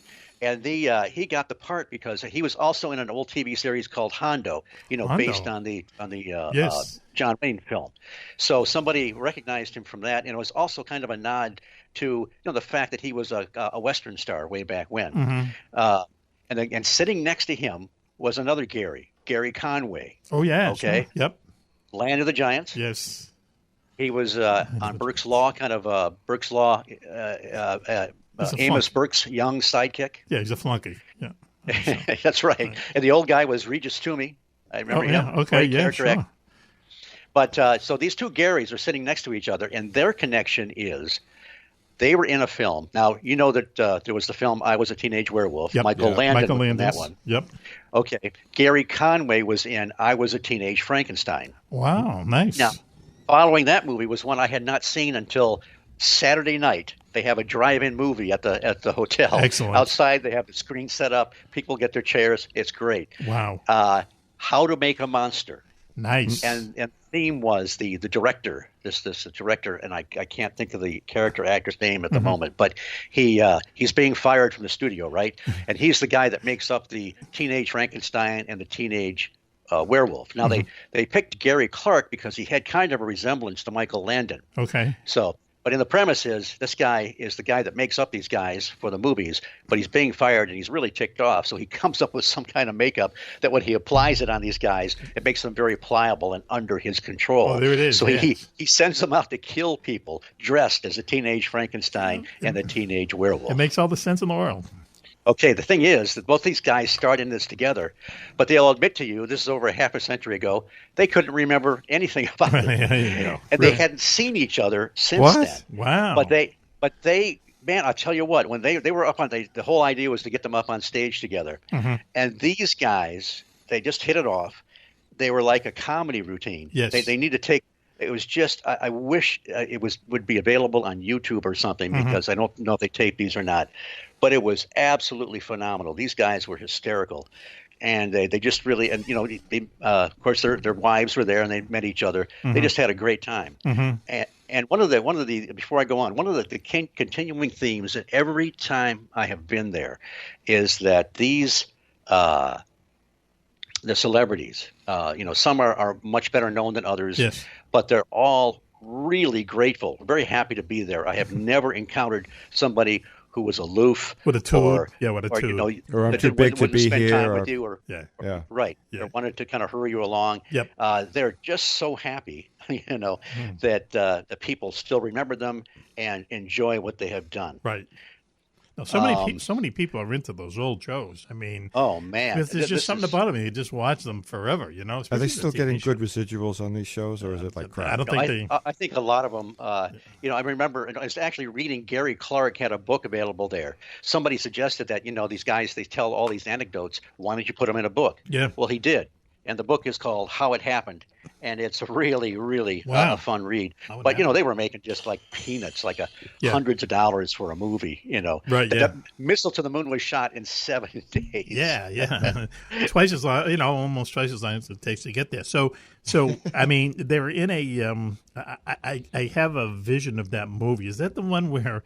They're tooling along. The special effects are a rocket ship going along. You got the stars in the background, and you have smoke coming out of the back of the rocket ship, but it's going up. The smoke is going up, but they don't care, and that's the special effects. Sometimes it's confused, I'm sure, with cat women on the moon, and I'm pretty sure I can't completely separate each one. But here's what I remember about Missile to the Moon. When they land on the moon, it looks kind of like Arizona, That's okay. There's no stars in the sky. No, and they're immediately attacked by rock people. Wow. Hey, listen, this just in. Terry Moore. Did you see Terry Moore there? Terry Moore was there. Yes, in fact, I got my picture taken with her and got an autograph. Oh, no, hang on. With Adam West and Burt Ward. And, she was on 3 episodes, and I guess they incorporated that into a film, a Batman film that was released in theaters. Okay, all right. But she was just a sweetheart. Okay, so what year did she do Mighty Joe Young? What did you say? It was 40s, late 40s. Okay, all right. Well, Juan-Juan in his drive to research everything we talk about. Thank you, Juan-Juan. We do research everything. Has just given me looks like a studio publicity picture of Terry Moore when she was in Mighty Joe Young, and right. She's hot. What can I say? I mean, she really looks like that. 40s come hither. Well, she turned Howard Hughes' head. There you go. I bet. That sounded filthy, but that's fine. It wasn't meant to be at all. Well, listen. So you can just imagine these guys who worked in B movies and stuff. The stories they tell about Hollywood probably much more interesting than what huge celebs could tell. It's all right. Just the way they interacted with people. Rico Browning was there. Yes. Rico Browning wore the creature suit in The Creature from the Black Lagoon. Expert swimmer, did all kinds of stunt swimming in films. Wow. And what a phenomenal feat that was. I'll tell you, that's a cool movie. The underwater photography in the The Creature of the Black Lagoon is really good, and it's a suspenseful movie. Because you never know where he's going to show up. We were talking about Burt Gordon, and he did The Empire of the Ants, King Dinosaur. He also did The Amazing Colossal Man. Oh yeah, remember that one? Mm-hmm. And the sequel. He looked like Mr. Clean, right? Yes. A very large Mr. Clean. Yes, right. And Earth versus the Spider. Nice. Okay. Yeah. Now remember, who knows what the giant creature was in Beginning of the End? It's I can tell you. It's a creature from outer space, I believe, right? No, very earthly, but just very big. I don't know. A worm. Peter Graves was in it. A huss? I don't know. What was Giant grasshoppers. Yeah. Oh, yeah. Yeah. There's what's that called? The Beginning of the End?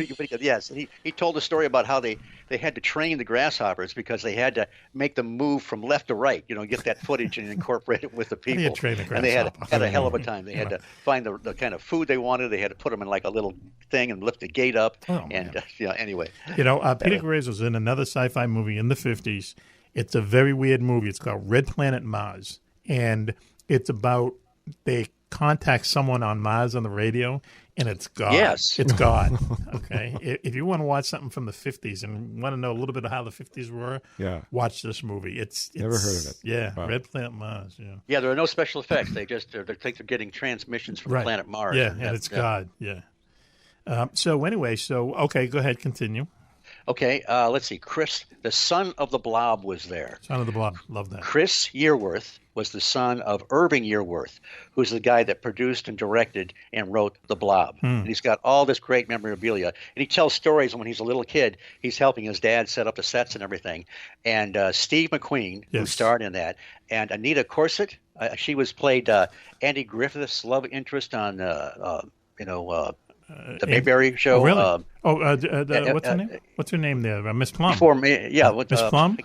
Patty Duke was in it. Yeah.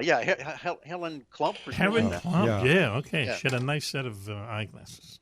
So, I mean, are you able to go up and talk to these people? Or yes. Listen, that's one thing that's great about the Monster Bash, because I have never been to a Comic-Con or some of the bigger ones, but people will tell me about how you stand in line for hours. Yes. Some of the signatures are really expensive, depending on the level of celebrity, obviously. And you have very little time. But here you can just spend. I mean, I spent a lot of time talking to Gary Clark and Gary Conway and Terry Moore. It's just you have all and Joe Morrow. Joe Morrow was in 13 Ghosts, the original 13 Ghosts. Okay, they gave you 3D glasses to see the movie. Yes. Yep. And she's a really sweet lady. She was there last year as well. And the reason she was there last year was to honor her co-star, Charles Herbert. Charles Herbert played the little boy. Okay. And he was in things like, he was in Cary Grant movies. What was that? Houseboat? Houseboat, yeah. Grant's With Sophia Loren, right? Yeah. He was in a classic Twilight Zone episode written by Ray Bradbury. Anyway, I met him a few years back. Super nice guy, but he told these horror stories about how, he was a child star. His father was disabled. He was the breadwinner. His father resented him because, he couldn't work. I mean, it's crazy. And his mother was a horrible stage mother. But he and just Joe Morrow bonded like brother and sister. And so she was there last year specifically to honor him, his passing. Oh, wow. And she was also in The Three Worlds of Gulliver. Gulliver's love interest. Oh, that's a great movie. Yes. Yeah, it's a great movie. So, it's just when some of these people are not as well known, like Beverly Washburn, probably a name you don't remember. She was in a particular Star Trek episode. She was in the original Superman TV show. Oh, cool. And she was just a little girl. She had this great picture of her sitting on the floor talking to the mole people. This was the first episode. The first one, the pilot of that series. And she said, they just thought, the little kids that were on there, we just thought he was the real Superman. Yeah, sure. Didn't even think about it. Right. Well, he was afraid. He has said, when he was Superman, that he was afraid someone was going to come up to him on the street and shoot a gun at him. Absolutely. He was in fear of that. It was very strange. So in the 2 minutes we have left, who was there anyone who was like the big star? Or was it just lots of little stars? Let's see.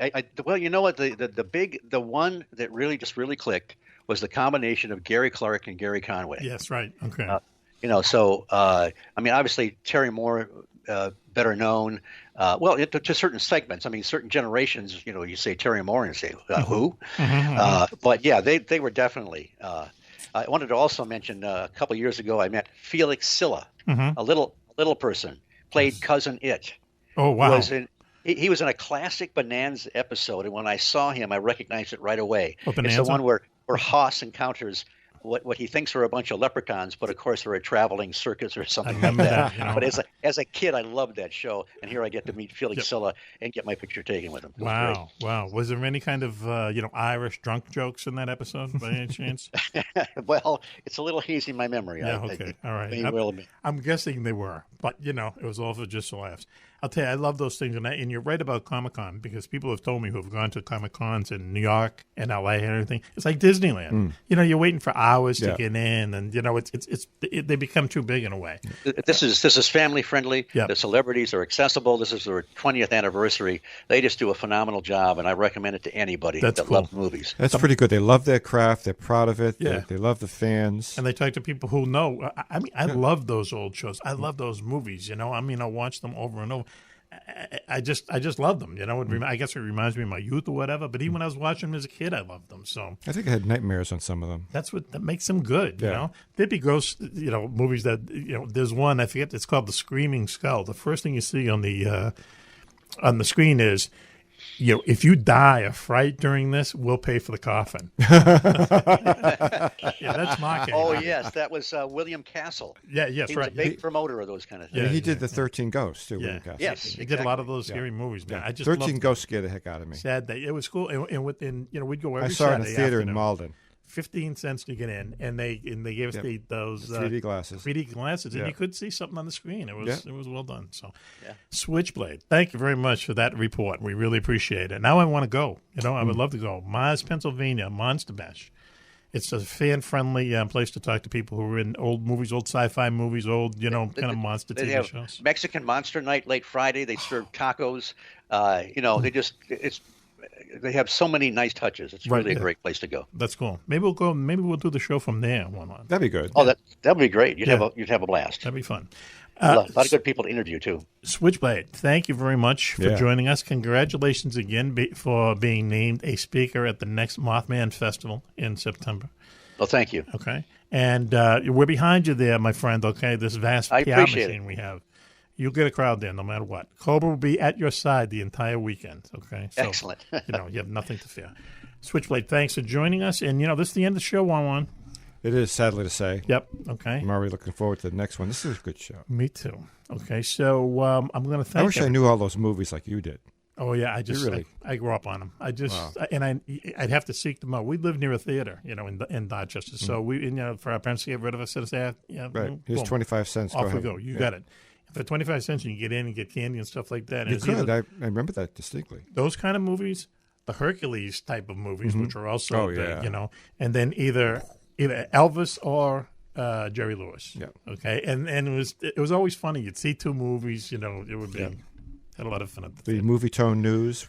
They would have newsreels on every once in a while. Yeah.